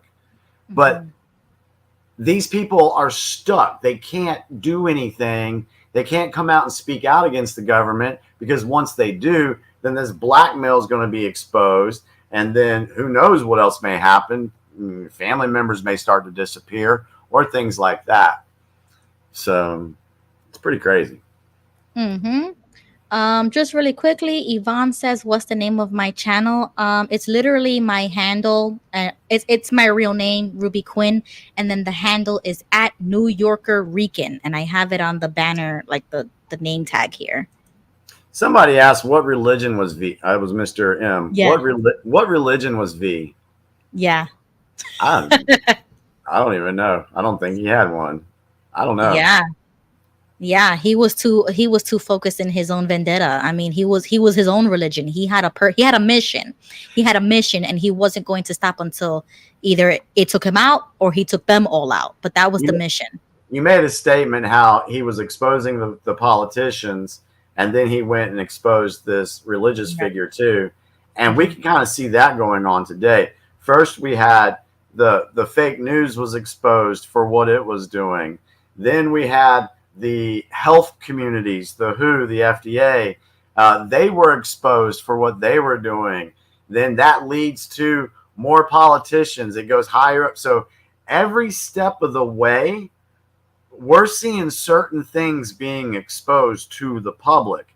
And here in the last week, what's the biggest thing that's been exposed? The Secret Service, how corrupt it is. And so if people were paying attention to what's really going on with this stuff, you can see one by one the dominoes are falling and being exposed. Yep. I like Wildwall's comment here. He says the whole thing rings with theology. V declares himself a vicarious victim and promises to vindicate the vigilant. It can't get more obvious than that. Good point. Yeah, Should there's a lot. Should I put the stream link if Wild wants to join? Do what? The invite. Should I open up the invite so that if Wild wants to join us, because he saw the movie as well, he might want to join. I tell you what, yeah, go ahead and invite somebody on real quick if you want. I need to take a really quick break. The coffee has run through, so I'll be right back. Okay, cool. All right, guys. So it's just me for a minute. I put the link there. Let me know if you guys can see it. Unfortunately, the stream went down on Vern's channel, probably because his channel is based in Canada. Probably can't talk about this kind of stuff on there, which I should have known. I should have known better. But I mean, that's exactly what we're talking about, you know? We got freedom of speech here. Okay, cool. So you should be able to see the link if you want to join. You can definitely join the conversation with us. Oh yeah, I should have known this. It's because his channel is based in Canada, so that's probably why they took it off. Okay, Jimmy is back. Sorry about that, y'all. Okay. Oh yeah, Jimmy, I forgot to tell you. It was probably because Vern's channel is based in Canada, and so maybe their their rules are kind of different than here. That's why my stream kind of survived. Yeah, that's probably why. All right, we ready for the next clip? Mm-hmm. Subtlety has never been V's style, though, and so he sets London ablaze, both literally and metaphorically. V's actions inspire a once docile population to fight back against Northfire, young and old alike. This is exactly what he wants. What? Anarchy in the UK! With his number of supporters growing, V's message begins popping up in the streets, but it's ultimately an act of police brutality that leads people to riot. A young girl in a Guy Fawkes mask is caught spray painting V's logo and is spotted by a fingerman. When she flees, he fatally shoots her. It's a devastating moment, especially in light of her age. Oh Lord, hold up. Number 2, Evie. All right, so what I didn't really like about this part is how they portrayed the people starting to rise up. They portrayed it in a way of violence and terrorism and stuff like that, which I do not ascribe to at all. Mm-hmm. Now, if you just want to go along with the theme of the movie, yes, V did things to wake people up, and now they were starting to do stuff. They were starting to fight back against the government. I do not espouse for violence in any kind. Mm-hmm. However, the way you can look at it now is there's been information that's come out that's woke people up along the way, and we are starting to fight back, but we're doing it in a peaceful way. We're using our voices. We're helping others learn things that have happened and just waking people up that way. So there's a little bit of there's some contrast there. Right. So Wild just joined us. Hi, Wild. Hey, Ruby, can you hear me okay? Yes. Tell us your thoughts. Oh, I mean, I just love that y'all are talking about this movie. I was actually the one that was aggravating you about Jimmy's like a real life version of V back a few weeks ago, and if you, I see him laughing, but if you look at the V mask, if you painted Jimmy's face real white and tweaked his mustache a little bit on the ends and turned it up and give him a hat, he'd be our V for Vendetta guy. Hold on. See I got a hat. There we go. But now I just need the mask, right? Right. There it is. But I've got to give credit also that that was a copy paste I did a while ago. But when someone asked what religion was V, I did a quick Google search, and that was I wish I could take credit for that, but they had evidently seen the movie as well, and that was really just a quote from V, kind of where we're talking about being vigilant.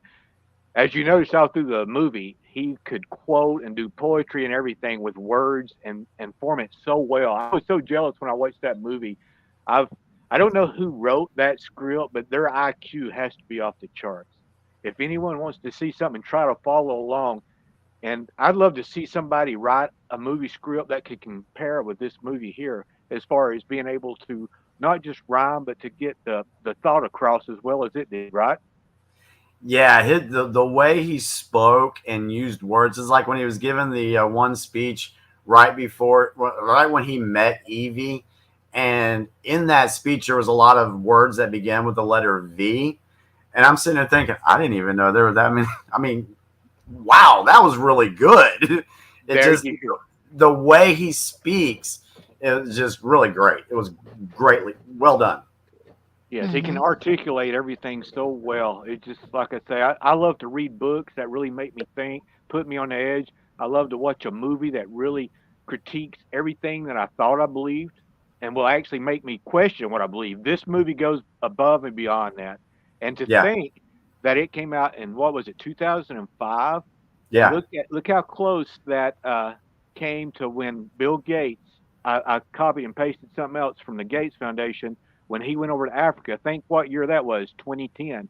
He went over there and was testing vaccines. Now, folks, you got to realize Bill Gates, he might be a multi-billionaire, but he is by no means a doctor. He's not a scientist.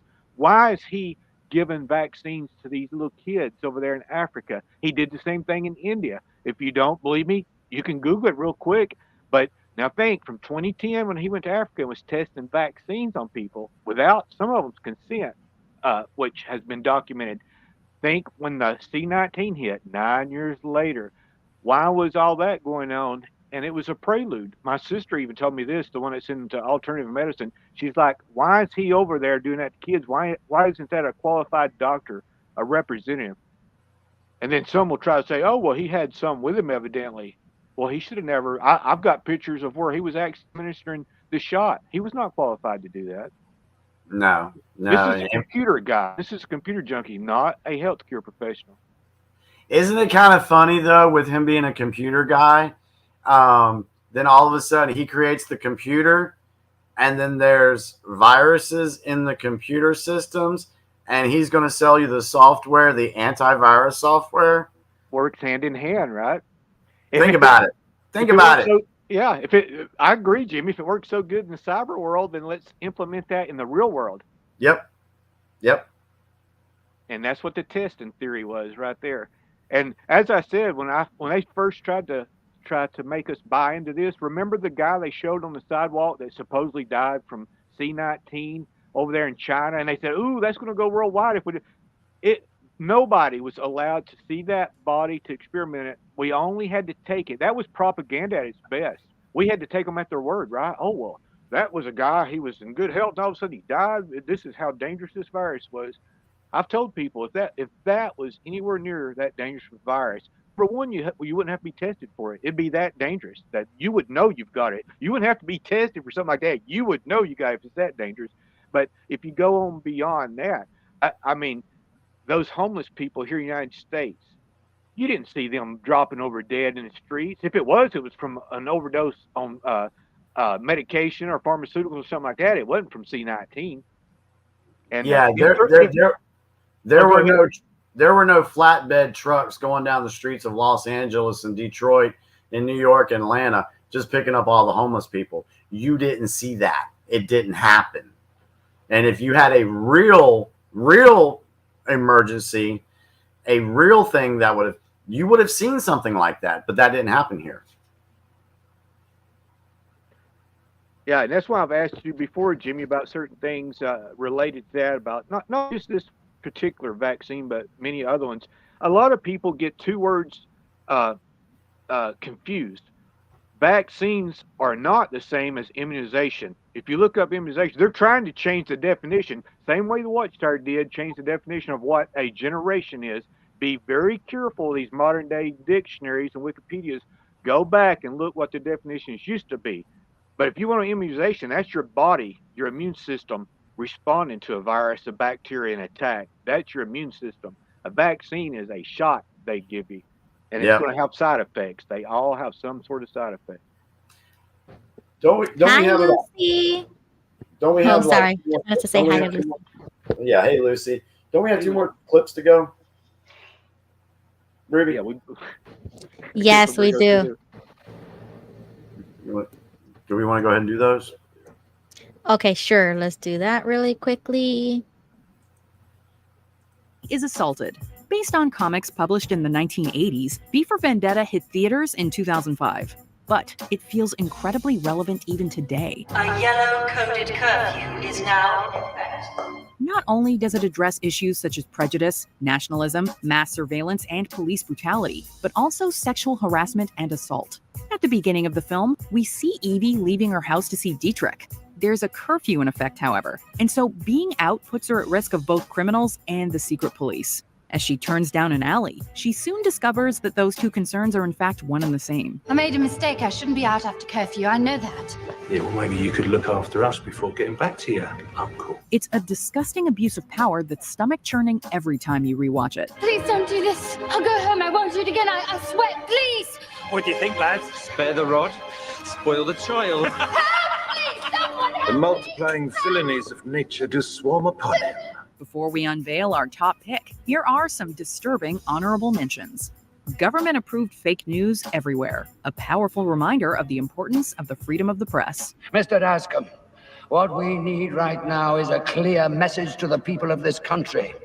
This message must be read in every newspaper, heard on every radio, seen on every television. History swept under the rug. When Inspector Finch starts digging into government operations, he's told to drop it. Myself stationed there. Do you know who was? I cannot recall any specific names, but if you look through our records... Your records are either deleted, omitted, or missing. As head of the detention program at that time... Before you go any further, let me remind you, Inspector, things were very chaotic back then. Evie threatened.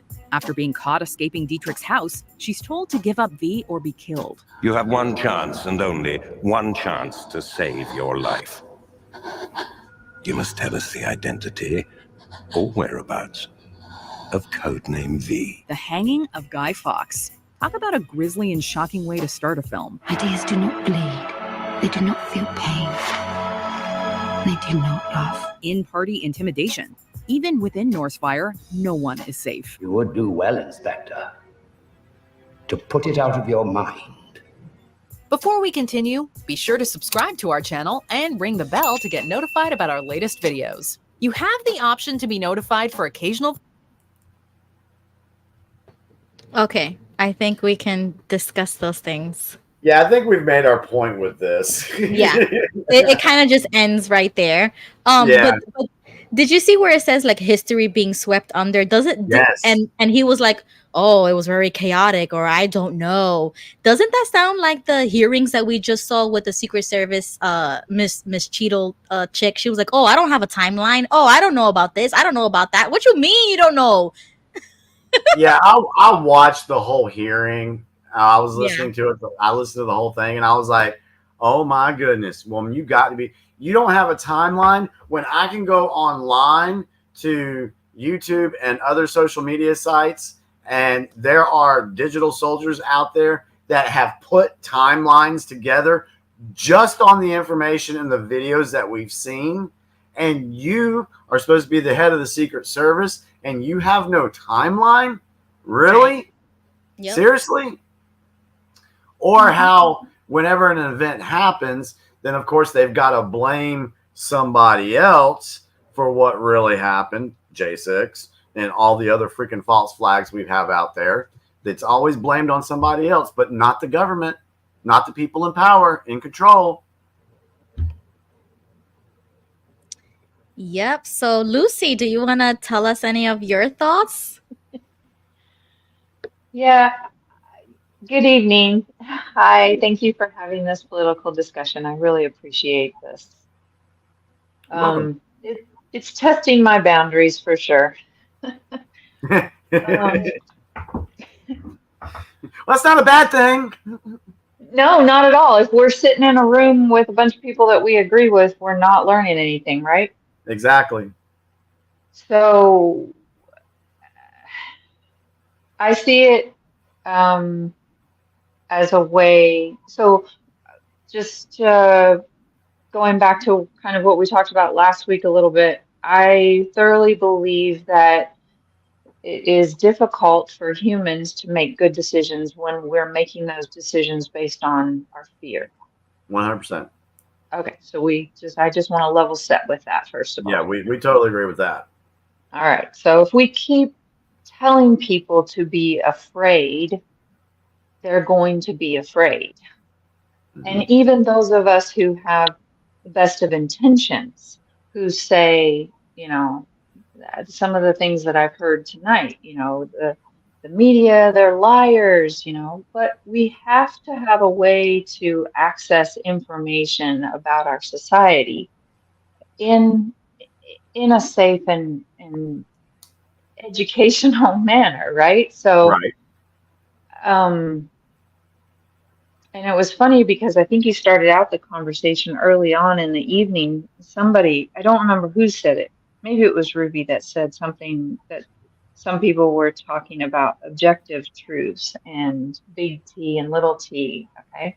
So this is where that theory comes in. To people who lost loved ones during COVID, that was a real situation, right? That was real to them. I lost people. Other people in the chat lost people. So it was a thing that happened to our country. It happened to other countries. It happened all over the world. We know that it was a real thing that happened. It seems like today we're still confused about and frustrated by the fact that there were people with money who were able to use our fear, our visceral fear of survival, in order to get us to make decisions about ourselves and others and potentially hurt relationships based on those fears, right?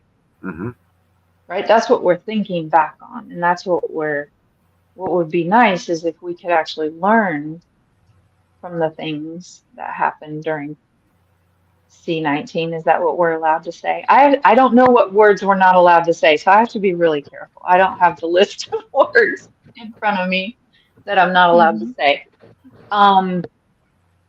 Right so there's the problem. There's the problem. Why do we live in a society where Lucy is not free to say any word she wants to?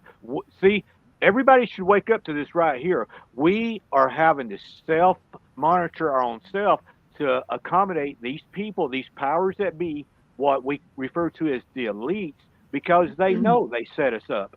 Don't ever feel bad about it, Lucy. They set a lot of us up in different ways. And as you said, we're basically all learning. And as Jimmy brought out earlier, there's no one awake thing. It's a continual thing. You're constantly learning stuff. And once ever to the point where we think we know it all, we're going to get humbled again. I'll tell you that. So always, but I don't want to interrupt you anymore about that. That's the thing I want to point out. You hit the nail on the head when you said you don't know what we're allowed to say. Why should we even have to be forced as grown-ups to even use those words right there that you just uttered in your mouth? And we should all think on that right there. But I'll let you continue. But Amen. I hope everybody focuses on that. What can we say? Amen. And that's what V brought out. Am I lying? Is that not what V for Vendetta brought out? What can you say? What will a government allow you to say? What will YouTube allow you to say? What will Mark Zuckerberg at Facebook allow you to say? And before everybody pats Trump on the back, let me say this. I'm not a Trumpster, but I think he's the better guy in the race right now. But let me tell you, if you want to look up some stuff on Trump, type in Thiel, Thiel, the guy that has PayPal. It's got a couple other things. Notice who funded Hulk Hogan and some other stuff. Be very careful where you, because once you enter the rabbit hole, it gets deep, real deep. Oh, yeah. But as I said, to me, Trump's the better of the two for right now, because the reason he's better is he's uncontrollable. They cannot control him. He can't control his own self. Look at Twitter. He tried to do that years ago. We all know. We knew he couldn't. But he is a loose cannon. They all know it. That's why he's to our benefit. They cannot control it. But he does have his dark areas too.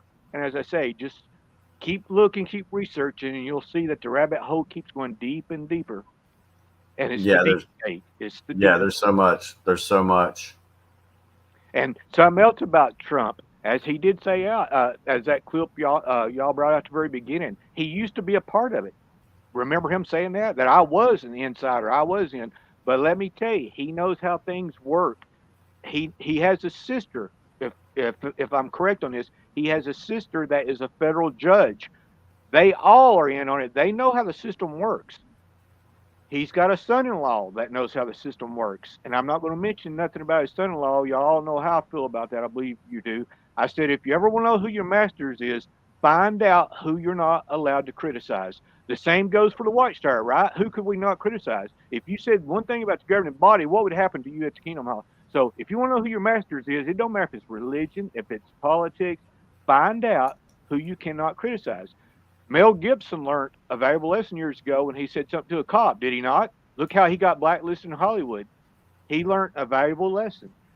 But always remember, if you want to know who controls, who's really behind the scenes, look deep.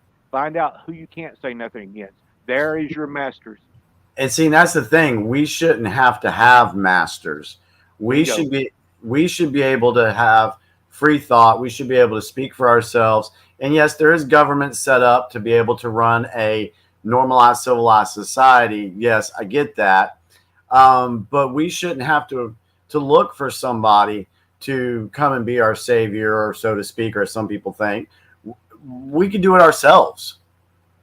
It's just every now and again through history, excuse me, there's someone that comes on the scene that helps people realize, hey, this is what's going on. You might want to do something about it.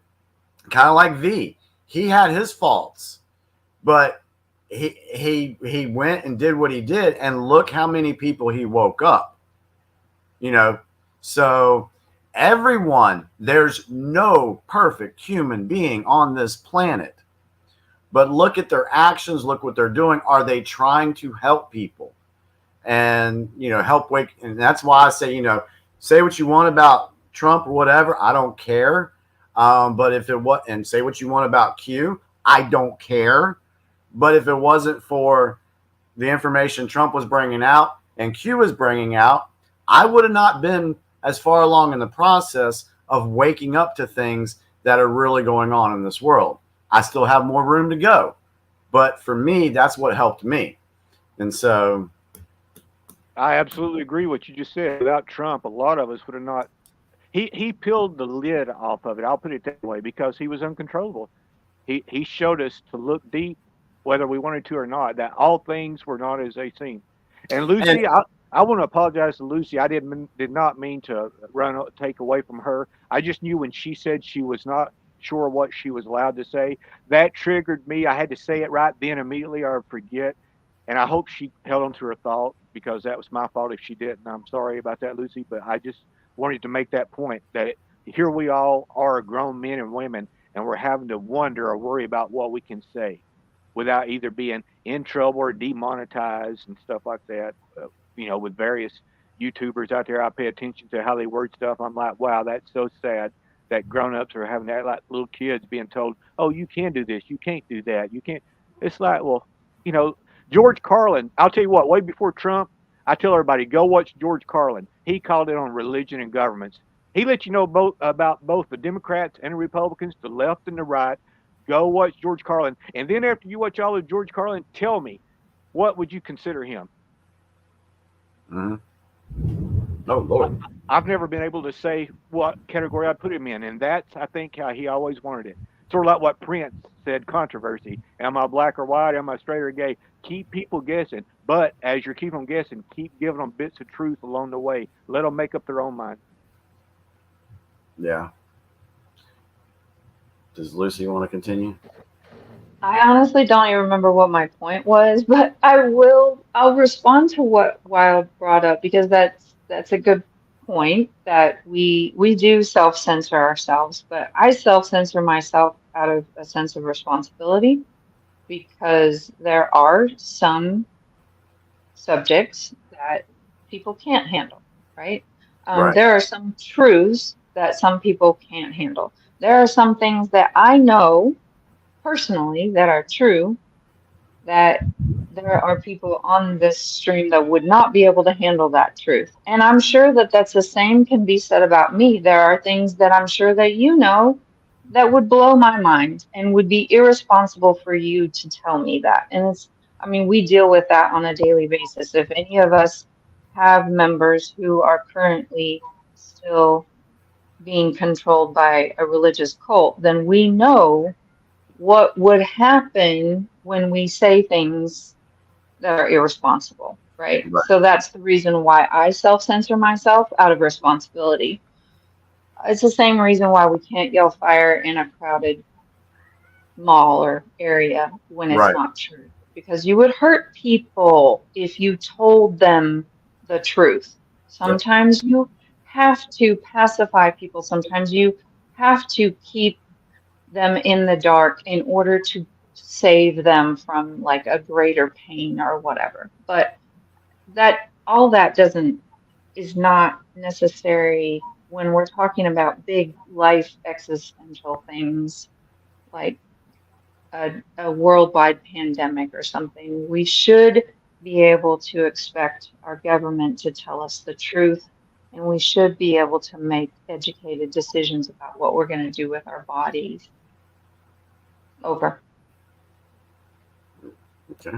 Yep. Lucy, your point was also about people dying during COVID, that all of us have lost somebody. And I think that that's another truth, you know. Even I lost my grandmother and my uncle to, to COVID, and they were still trying to make her take it, and she was 75 years old. And they knew she wasn't going to make it, and they were still trying to convince her to take it. And that's what got me angry as well, because I'm like, why keep suggesting something if you know the person is already declining it? Like, let them live their last few moments or whatever in peace. And so that's where I see this whole control. It's like the hand. You know how the illustrations in the in the publications of the Watchtower, they have like Satan's hand over the world. Like, I go back to that because I'm like, sometimes I still do feel like there is a hand there, that there is somebody who's stirring the pot. And just like the Vendetta clip, they said that it was one instance where the police brutality is what ticked it off, is because a little girl got shot in the movie. But then later on they show her, I think it was like another little girl, because they were all wearing the masks. But it was like that one thing to tick it off. And that reminded me about the whole 2020 George Floyd stuff, that's what ticked off the whole BLM riots, and the whole summer of 2020 was ruined because of one clip, one video, and then censored the real facts about who George Floyd really was, and the rap sheet that he had. And then they tried to make it look like he was killed by the cops or whatever. Like, whatever narrative they wanted, they got it, because they got the people with their emotions. And then they already have the preconditioned fear of police to begin with, because that community was like, oh yeah, they've been targeting us and things like that. So they're already like harping on what you already are conditioned to believe, and it flew like wildfire. And then we're looking at each other like, I cannot believe this is happening. Like, how do people actually really believe this? And that's when I woke up. What I found interesting about that whole thing is, look at the timing that was put out, the whole George Floyd thing, and it was like May, end of April, May, somewhere right in there that came out. And that came out after the PCR tests were being exposed for how faulty and fake that they were. And it was also the time when people who were sick were being pushed into nursing homes, and that information was coming out. So they had to have another distraction to keep away from all that stuff that was being exposed. Yep. And I just have to take a 2-minute bathroom break, so I'll be right back. Okay, yeah, I had to do this. I had to do it earlier.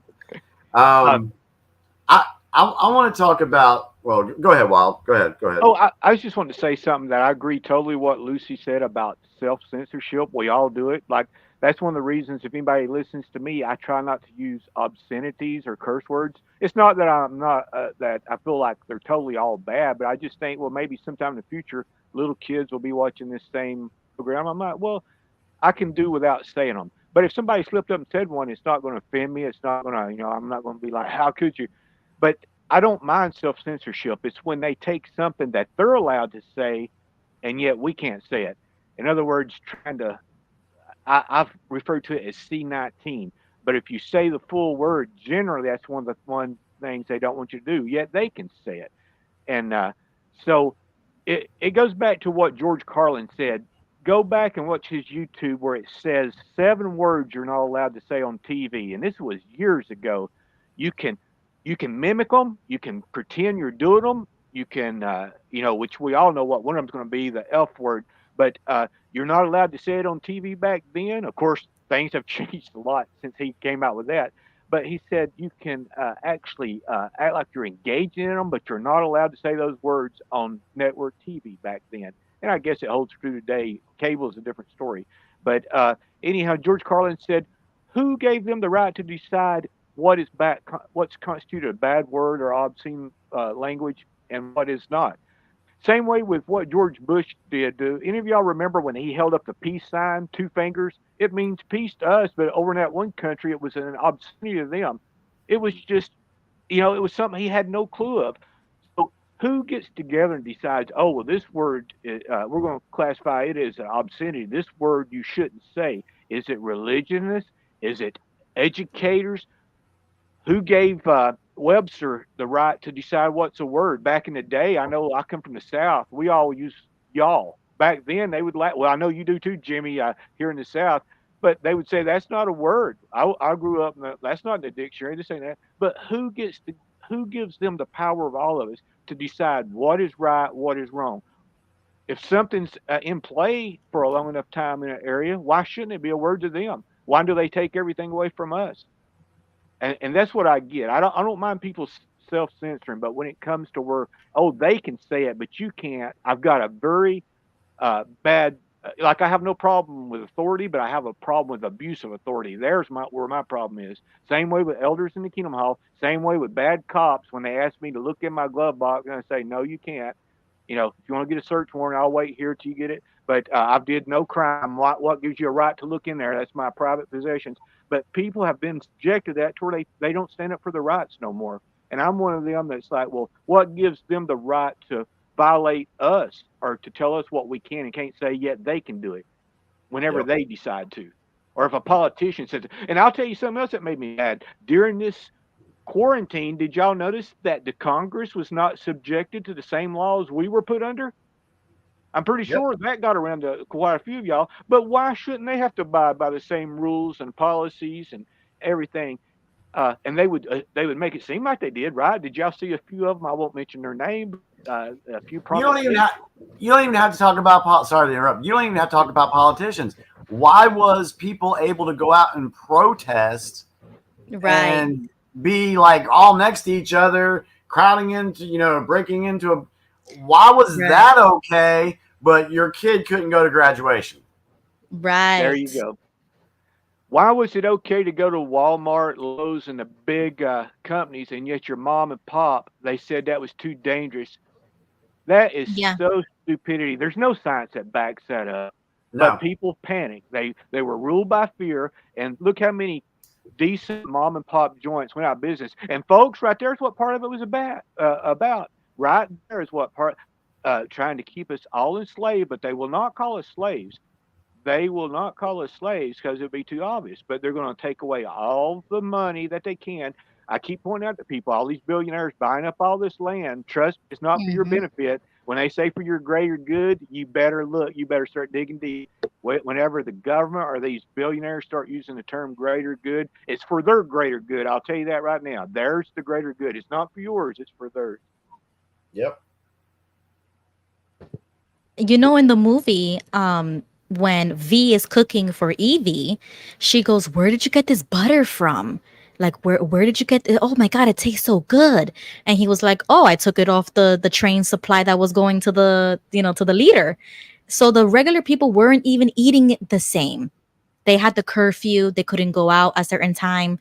Like literally. I when I saw that, I was like, oh snap. Because all of these upper class people, they can afford things that the lower class or the working class or the, or under the poverty line, they will never be able to, see those luxuries or to have that luxury. And I was like, oh my God. I mean, that movie kind of like brought it to way too far to the extreme, but you see that how they were treating the leaders different than they were treating the people. And we got a taste of that during COVID. Because I used to say, well, if China or Russia or any other country wants to do lockdown, let them do it. But this is America. This is where freedom thrives, lives. Why are we doing the same thing that the rest of the world is doing? Like, we should be the leader of the free world, right? So why aren't we setting the rules for the rest of the world? Why are we following what they say? And that's when I realized, like, oh no, there has to be something behind this. And then I started seeing the vaccines, all the money that was put behind the vaccines. And I do say the same thing like Colty says in the chat about how Trump did the warp speed and yada yada. It's like, I get it, because he has to be the president for all Americans, not just half of the Americans. So he has to do things and say things that everybody can agree on. You know what I mean? So it's like, even though I had my ups and downs with him, I still felt like, you know what? Let me just take my religious exemption, and I respect everybody else's decision. But they weren't even honoring religious exemptions. And we are supposed to be freedom of religion, right? You're supposed to respect my religious beliefs. And they weren't even doing that. So that's what brings me back to V for Vendetta. It was like the extreme. I think a lot of things that happened during 2020 that folks perceive to be as true and perceives to be, okay, yeah, that's what happened. That's what I think there's a lot more that we're going to learn about 2020 that's going to shock people. And the reason I say it, because there's some things that I know, I'm not even going to get into it here because I know it'll fire up the chat and people will be throwing stuff at me if I did that. I know that. So I'm self-censoring myself right now and not going there. But what I will say is I do 100% believe that there's going to be more stuff that is exposed to the public that you thought was the case in 2020, but it turned out it wasn't. So, yep. There's a lot more. There's so much more coming, but getting back to our theme, that movie. Yeah, I told my wife tonight, I said, hey, next time you order from Amazon, go ahead and see if you can order V for Vendetta for me, because I got to have that movie because I got to watch it again. Good man. Yeah. Yeah, that's one we should all have on our shelves. Anytime you know what? Sorry, I want to say something because this is just really, really bugging me. And y'all can throw whatever you want at me. I don't care. But from what I've learned, going back to Trump and the vaccine, can I say something about this, Ruby? Yes, I brought it up because I knew that you also shared a thing with me. That's why I kind of brought it up, because people say that all the time. Oh, Trump pushed the vaccine and he's the father of the vaccine. So I brought it up for you. Yeah, let me address this because I really need to. I just feel like I need to say it and get my reading glasses out. Okay, so this is what I've learned and this is what I have found. You can believe what you want. If you're still anti-Trump and this and he's the father, whatever, I don't care. All right, so if we look at what happened during COVID, what was the first thing they wanted to do? They wanted to lock us down. and they did lock us down. During that time, right around April, Fauci said that it was going to be 8 to 10 years before we could have a vaccine. So what was supposed to happen to America and the world during those 8 to 10 years that we didn't have a vaccine to protect us against the C19? Our businesses would have shuttered.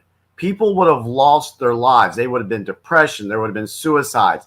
You know, their ultimate goal was to depopulate the earth anyway. They want to go from 8 billion people down to 500 million. So during these 10 years, or however how long it was going to be, how many people around the world would have died?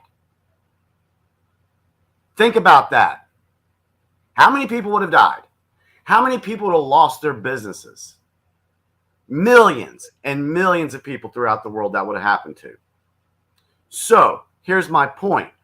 Trump came out and said that he was a wartime president.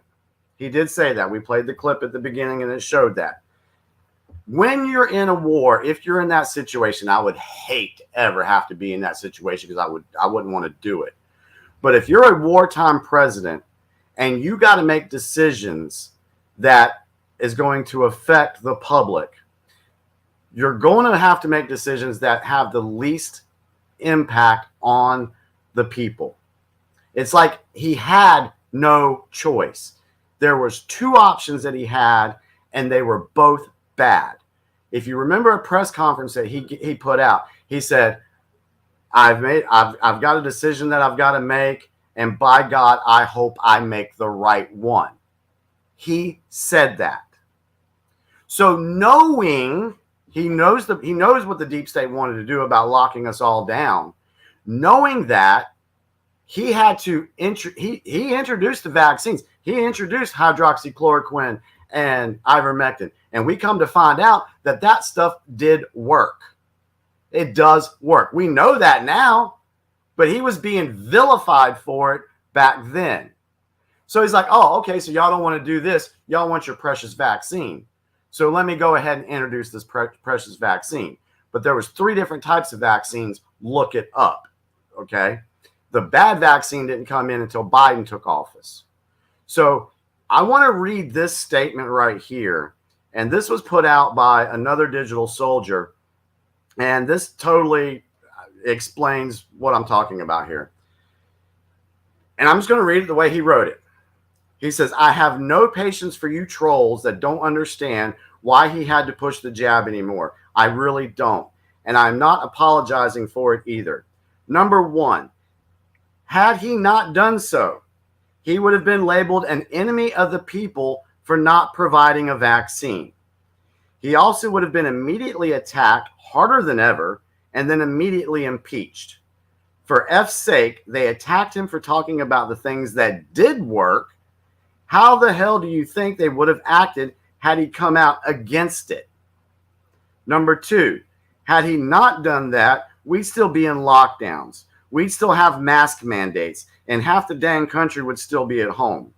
Number 3, pay attention to this one. Read it twice, even. He made sure it stayed under the emergency use authorization, thus ensuring that it could not be mandated on citizens. And who pushed for the mandates? That was Joe Biden. Number 4, he gave all of us more than enough information on HCQ, ivermectin, and Regeneron, as well as chlorine dioxide, vitamin C, vitamin D, and zinc.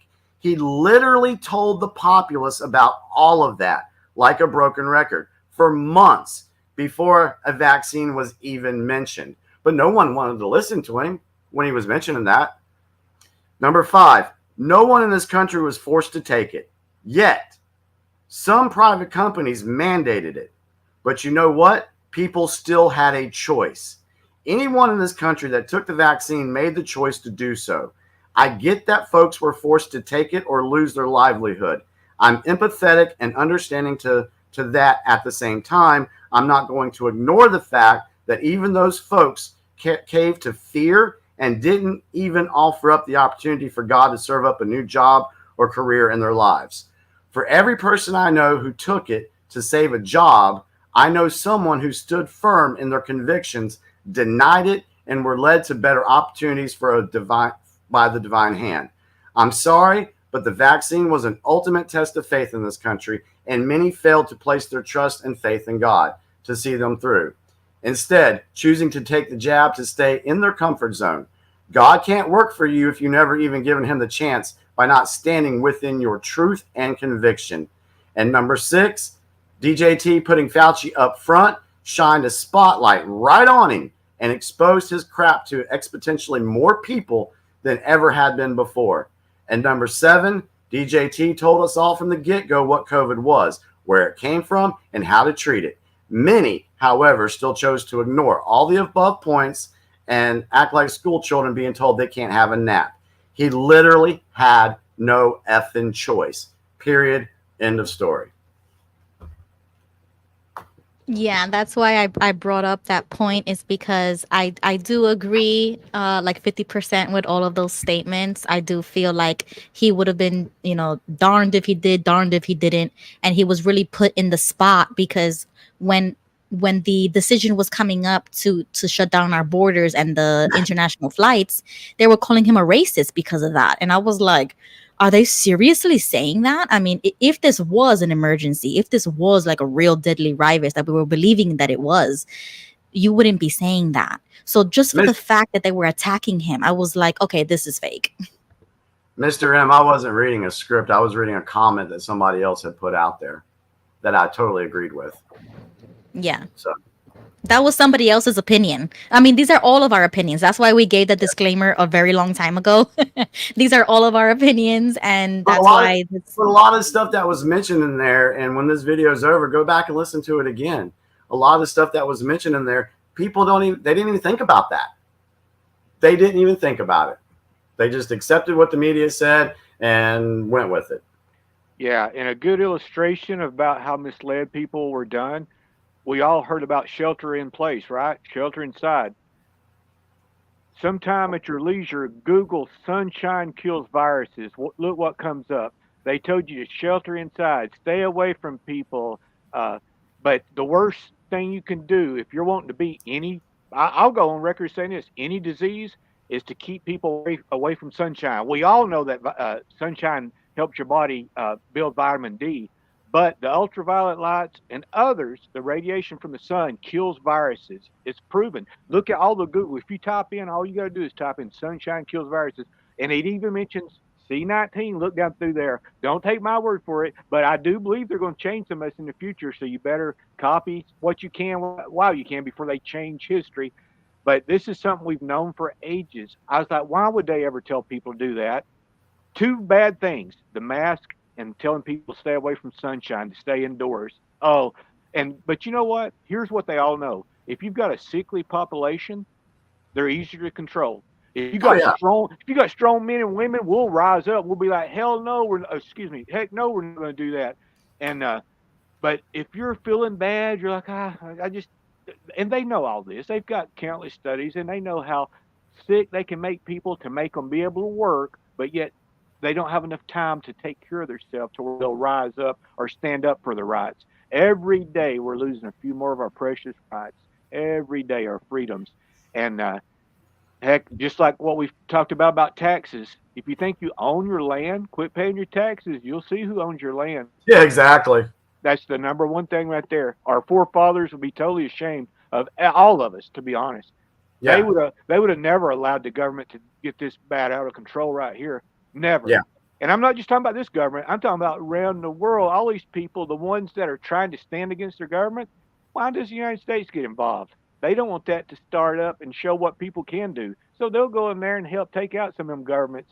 Don't take my word for it. Research it. The ones it's on record.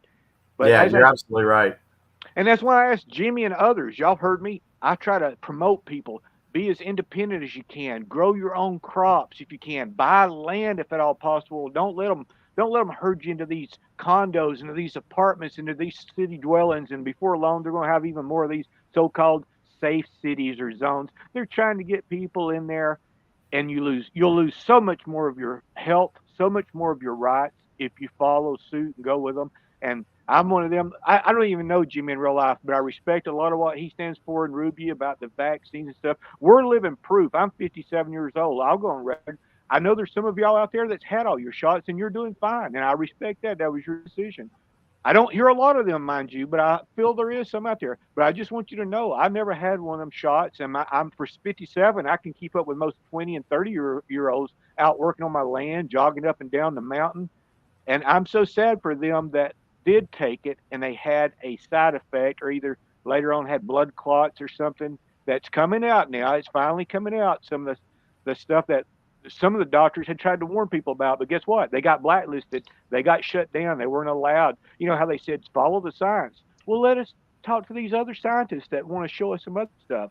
But they would not allow that. They only displayed scientists that agreed with what their findings was. So all I'm saying is people take charge of your health. Don't let the government decide what's good for you. You know what's good for you. The closer you can get to organic, the better. The more you can grow and cook for yourself instead of these fast food restaurants, they are directly responsible for a lot of the elements we're all suffering right now. Just, I want to be on record as saying that. You can look at people. I can look at people. I can tell you if they're a fast food junkie. You can tell by their skin. You can tell usually by their size. And I'm like, you really need to start growing your own crops and food, or you're going to have all these insecticides and pesticides scattered throughout your body. They'll tell you they've washed it all off. They haven't. You can't get it all off. Yeah. This is Hey, why. Ruby, can I address what Culty just commented on? I know we're getting to the end, and I would really like to add something positive to this if at all possible.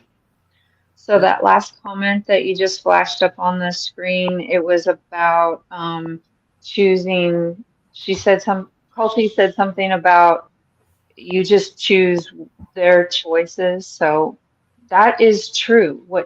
Yes, there we go. No one gets to be president without being a member of the club. It's a selection, not an election. They already choose for you. You get to select which one you want to be your next master. And she's right. So that is the choice that we have for us coming up here in November, is that if you choose to vote for one of the corporate candidates, then you get to choose which master you want for the next 4 years. So what I would like to respectfully suggest to everyone here tonight, if you haven't already done so, go find an independent party to join and listen to something different. Listen to somebody else's ideas and challenge yourself, and find a group of people that seem to be doing what you want. I know Wild likes to grow his own food, which is great. Not everybody can do that. There's a lot of people who live in high-rise buildings who do not have access to the dirt. They don't even have access to sunshine. So, I mean, I would love it if everyone had the ability to grow their own food. In fact, who was it that said that growing your own food is the most revolutionary thing that you can participate in? Because you're not participating in the economy and you're not participating in feeding yourself what other people offer, right? You're choosing your own path. And again, if we all had the ability to run off into the woods, I'm sure that we would, but we don't have that ability. Why do you think you don't have that ability, if I may ask? No, I said you can. If you choose to, you can go and live in the woods by yourself. And you can do all of those things for yourself. But some of us choose to live in areas where we have access to education, or maybe entertainment, or maybe some sort of a job that you studied for in school. Maybe you have to live in the city. I'm just saying there are some people who can, and there are some people who cannot. Would you agree or disagree?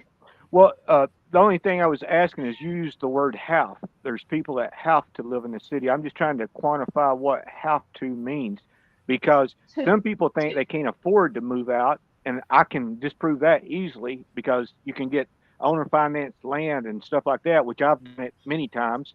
Um, some people say, "Oh, well, I can't grow my own stuff because I don't have enough room." I'm like, "Well, there's container crops you can grow. You can grow container tomatoes, potatoes, etc., out on a balcony if you have access to a balcony." Matter of fact, I can show you a person with with a quarter of an acre out in California, in LA, a quarter acre, and you can see them on YouTube, where they made $300,000 a year off of a quarter acre selling their own crops, organic, to restaurants and stuff.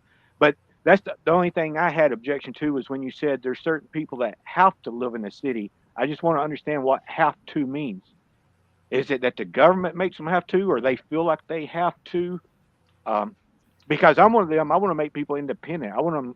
Part of the stuff I'm after is freedom. Freedom from religious ideologies. I don't mind people being Christians. I just don't want the religion press on people, since we all went through the Watchtower. I want people to be free of I want them to have control of their health. I don't want them to be tied down to vaccines, to all these pills. It really upsets me when I hear these people on all these prescriptions, which I know people like me could get them off, at least half of them, if they were willing to change some things in their life. Their diet, number one, be willing to exercise, be willing to get proper rest. You'd be amazed at how much better their body would get. But that's all I'm after. I want people to be free. Don't be tied down to these governments, these religions, these pharmaceutical companies, because they want to push on everybody. Oh, we've got a pill for every ill. We've got a shot for every spot. Make yourself healthy. I want to be 90 years old and die in bed. Not just a long life, but a quality of life. It ain't about quantity. What good does it be to live 100 or 120 if you were strapped to a machine and your last 20 years you were in a bed and you couldn't even get out and enjoy your life? That's only existing. That's not living. I want to help people to be free. Get out. I've worked with people that are paralyzed, both their legs. We get them out on a kayak on the river. They've got these kayaks that won't flip. We've tried to flip them over. They get out there, never experienced nothing like that. You ought to see when they get out there in that sunshine how happy they are, how pleased they are. That's all I'm after. I want people to take charge of their stuff, to don't be tied down, to be as free as you can be. Yep, like I said before, you need multiple awakenings. It's because some people still feel trapped in the system that they were brought up, or that they were like born and raised in, and then they feel like they can't survive anywhere else. I tell my cousin the exact same thing. She says, "Oh, I can't leave Manhattan. I can't leave Brooklyn." And I said, "Why? I left. If I could do it, you could do it. I got 3 kids. You got 2 kids. Why can't you do it?" And some people are just like, I don't know, they're addicted to the nightlife or the lifestyle, to the job that pays them $25 an hour, and they will never make that much money in the South or something. So it's a lot of elements that people just would sacrifice that and send them their kids to public school and do what they and live their life the way they want. Whereas I was the polar opposite. I was willing to sacrifice those luxuries, the high paying job, the nightlife, the city life, having my family a few train stops away from me, and live all the way over here by myself. And then I was doing that at the same time as being shunned. So it's like, you have to break yourself out of that. It's multiple awakenings. And then you reach the final awakening where you're talking like Wild. See, we're all in different stages. Wild is already there. I'm not there yet, to be honest, as well. Because even though I have the thoughts and I agree with you, Wild, I'm not there yet. But it's like I'm getting there. Because I watch like these influencers or people that are saying, even if you're poor, that doesn't mean you can't grow your own food, or you can't, be free, how Wild was describing. There was this lady who was literally on TikTok telling people how to get dirt, how to get land, how to get everything. And it was like under $30,000. She lived in a tiny home. She had the land, the dirt, and everything. And she was using EBT food stamps to get the seeds to plant her own food. And then she was feeding herself with that.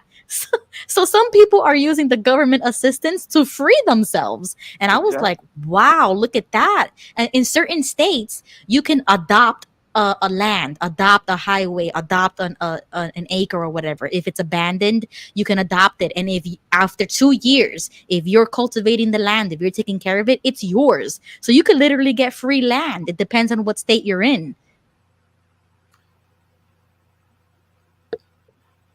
Yeah, I think I guess getting kind of back on track with this thing with V for Vendetta and stuff. It really shows the power that the governments have all across the world. And if people don't stand up where they can, then the cycle is just going to continue. And that's the whole idea of this Great Awakening, is to break the cycle of everything that you know is normal. Oh, well, we can't do this because of that. Oh, we can't vote because it's just a selection. Well, why? Why? Let's change it. Let's not just accept it because that's what it's been. Let's change it. There's more of us, we the people throughout the world, than there is of these globalist Illuminati. And if we just cower down and be like, oh, well, we can't do it because this is that, then you know what? You're right. You're absolutely right. We can't do it. If you want to have that attitude, go for it. The only way you're going to be able to make change is to be brave, courageous, do things against the grain. That's the only way you're going to be able to do it. And so my message has always been to be independent. Do not live in fear. Think for yourself. Use your voice. Speak up. Do your research, real research. And yes, there's things that I still need to wake up to. But like Ruby said a second ago, everybody's on a different path of waking up. As long as we all get to the freaking end to where we're all awake, we can make those changes. Why put up with status quo? Why? Sorry, I got on a rant because I get excited about this stuff because it just frustrates me how people will just cower down and be like, oh, well, we can't do this because this is the way it's always been. F that. We change it. Yeah, you got to keep moving forward and learning new ways. I mean, if like you said before, and even in the chat, they say if you don't continue doing your research, you're never gonna grow. If I would have stayed in New York, I would have never been able to do half of the things that I did. I started homeschooling. I would have never thought I would be homeschooling all of my kids. I would have never, been able to do a lot of things if I didn't leave everything that I've known. It was literally an uprooting of everything that you know and throw yourself into something that you don't know, and you will survive. Humans adapt to anything that you put yourself to with a good mindset and positivity or whatever it is. It's hard, but yeah, that's exactly what we're saying, and that's exactly what the movie is showing. He literally had to destroy things for them to be rebuilt again. It's like you have to destroy that old mentality, that old system, the way he deprogrammed Evie, the way he, woke her up. She would have never woken up if he didn't torture her. Like, it's sad, but true. Exactly. And it's like everything we're seeing right now, I said it earlier in the broadcast, is we're going through everything for a reason. And if you're just going to just be like, oh, I can't do anything about this, then guess what? You're not going to be helping. Go please sit on this. I don't mean this to be rude or anything, but go sit on the sidelines and let the ones that are fighting for everybody else, let us fight. There's a great meme that I love that I used a lot in 2020. And it said, we will fight for you until you wake up. Right. Yes. Because once you wake up, you're not going to go back. And then you're going to start fighting for other people. And that's exactly how I felt. But you know what? You can't force people to wake up either. That's another thing.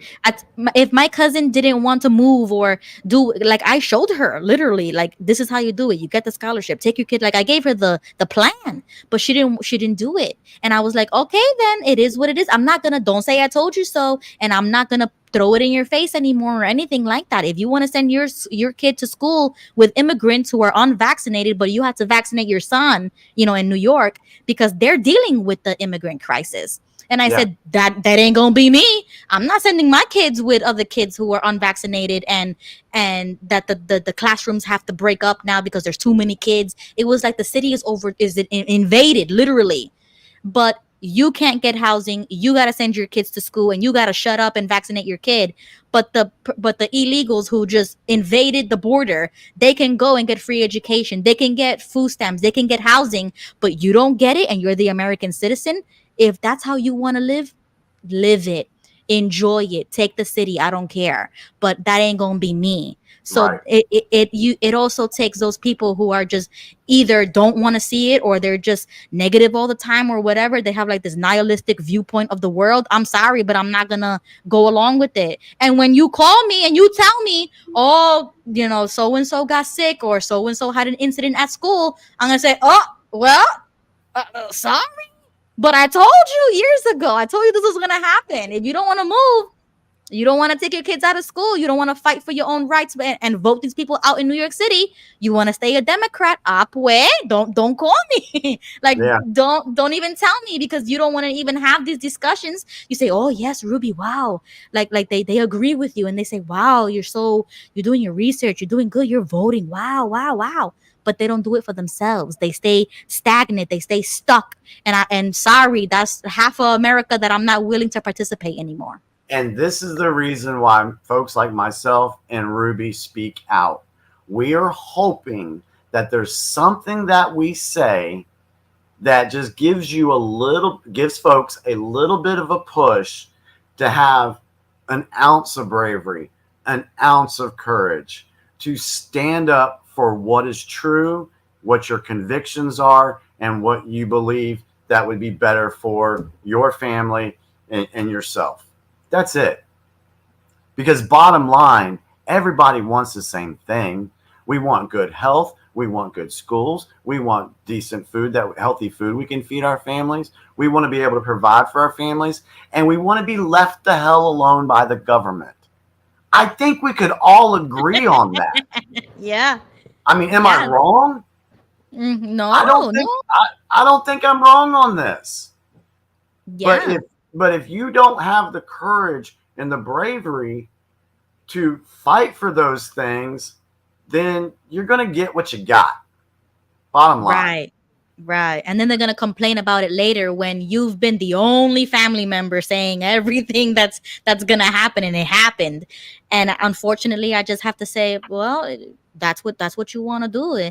And that's another thing. They always say, oh, I can't. If I would have said that to myself, oh, I can't move, I can't do this, I can't have the baby, I can't take them out of school, I would have never pushed myself to the limit. Yes, it was hard. Yes, I was depressed. Yes, I was being shunned. But if you don't push yourself, how do you know what you can accomplish? You'll never find out. And that's how they want you. They don't want you getting higher education. They don't want you working for yourself. They want you to work for a company. They want you to work for them. And I'm like, no, I'm going to go to a state where it's school choice, where it opened up right, when it did.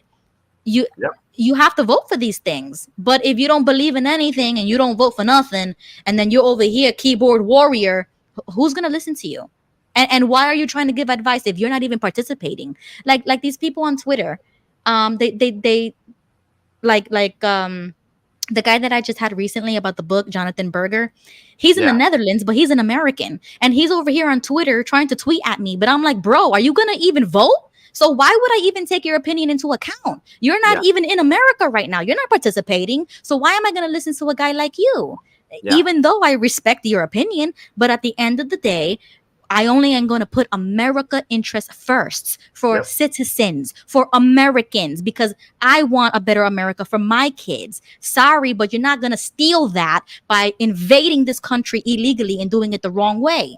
And we feel strongly about that. So, you know what I'm saying? Like, sorry, but it is the truth. Yeah, you're absolutely right. Absolutely right.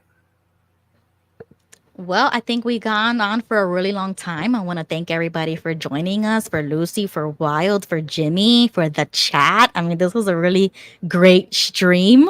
And I think I'm going to leave the Inception thing maybe for another stream because, or do you want to play the trailer and then we can just set up another stream for that? Well, let's just save that for later because that could spark We'll save that because that's a whole other thing.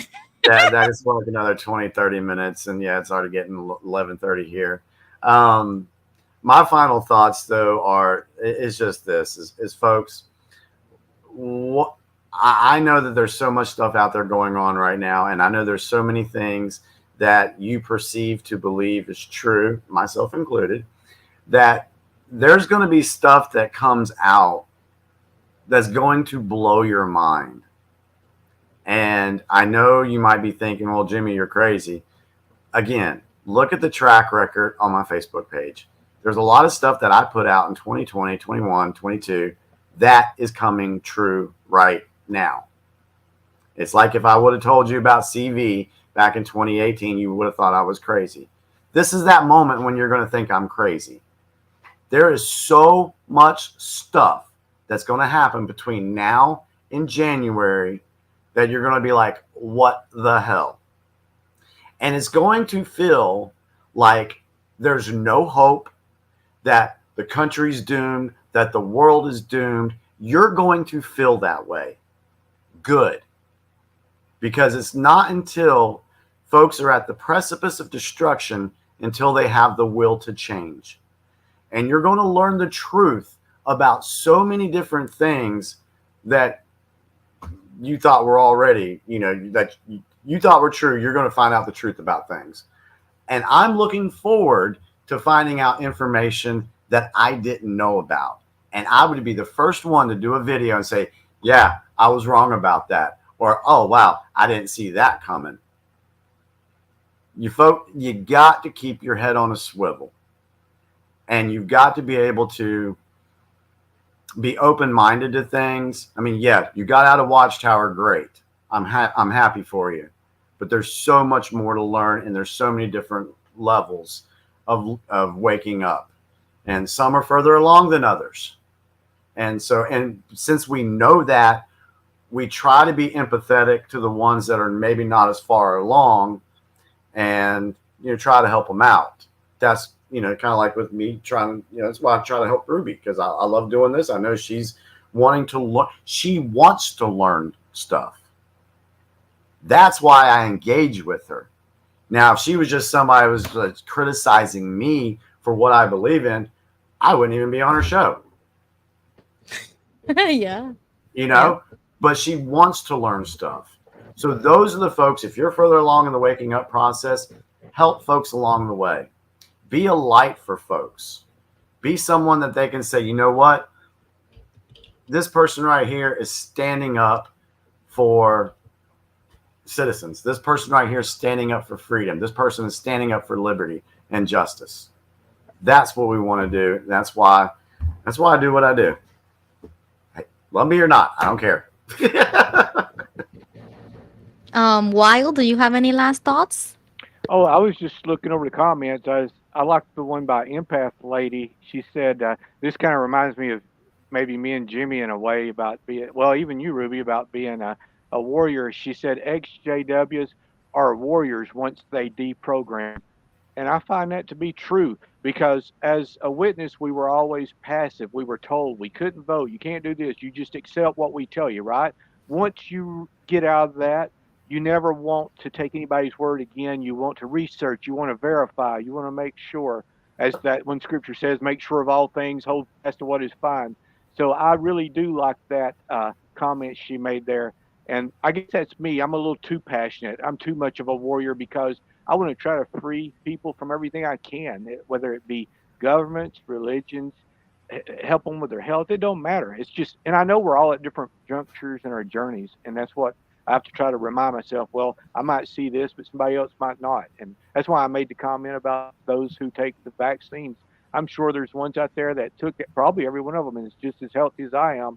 But it's the thing is that I just want to let them know that there is the other side that works as well, or at least as good, and to take all information and make an informed decision. Don't let me or the government tell you You take all the information you can and make the best decision possible for you in your circumstance.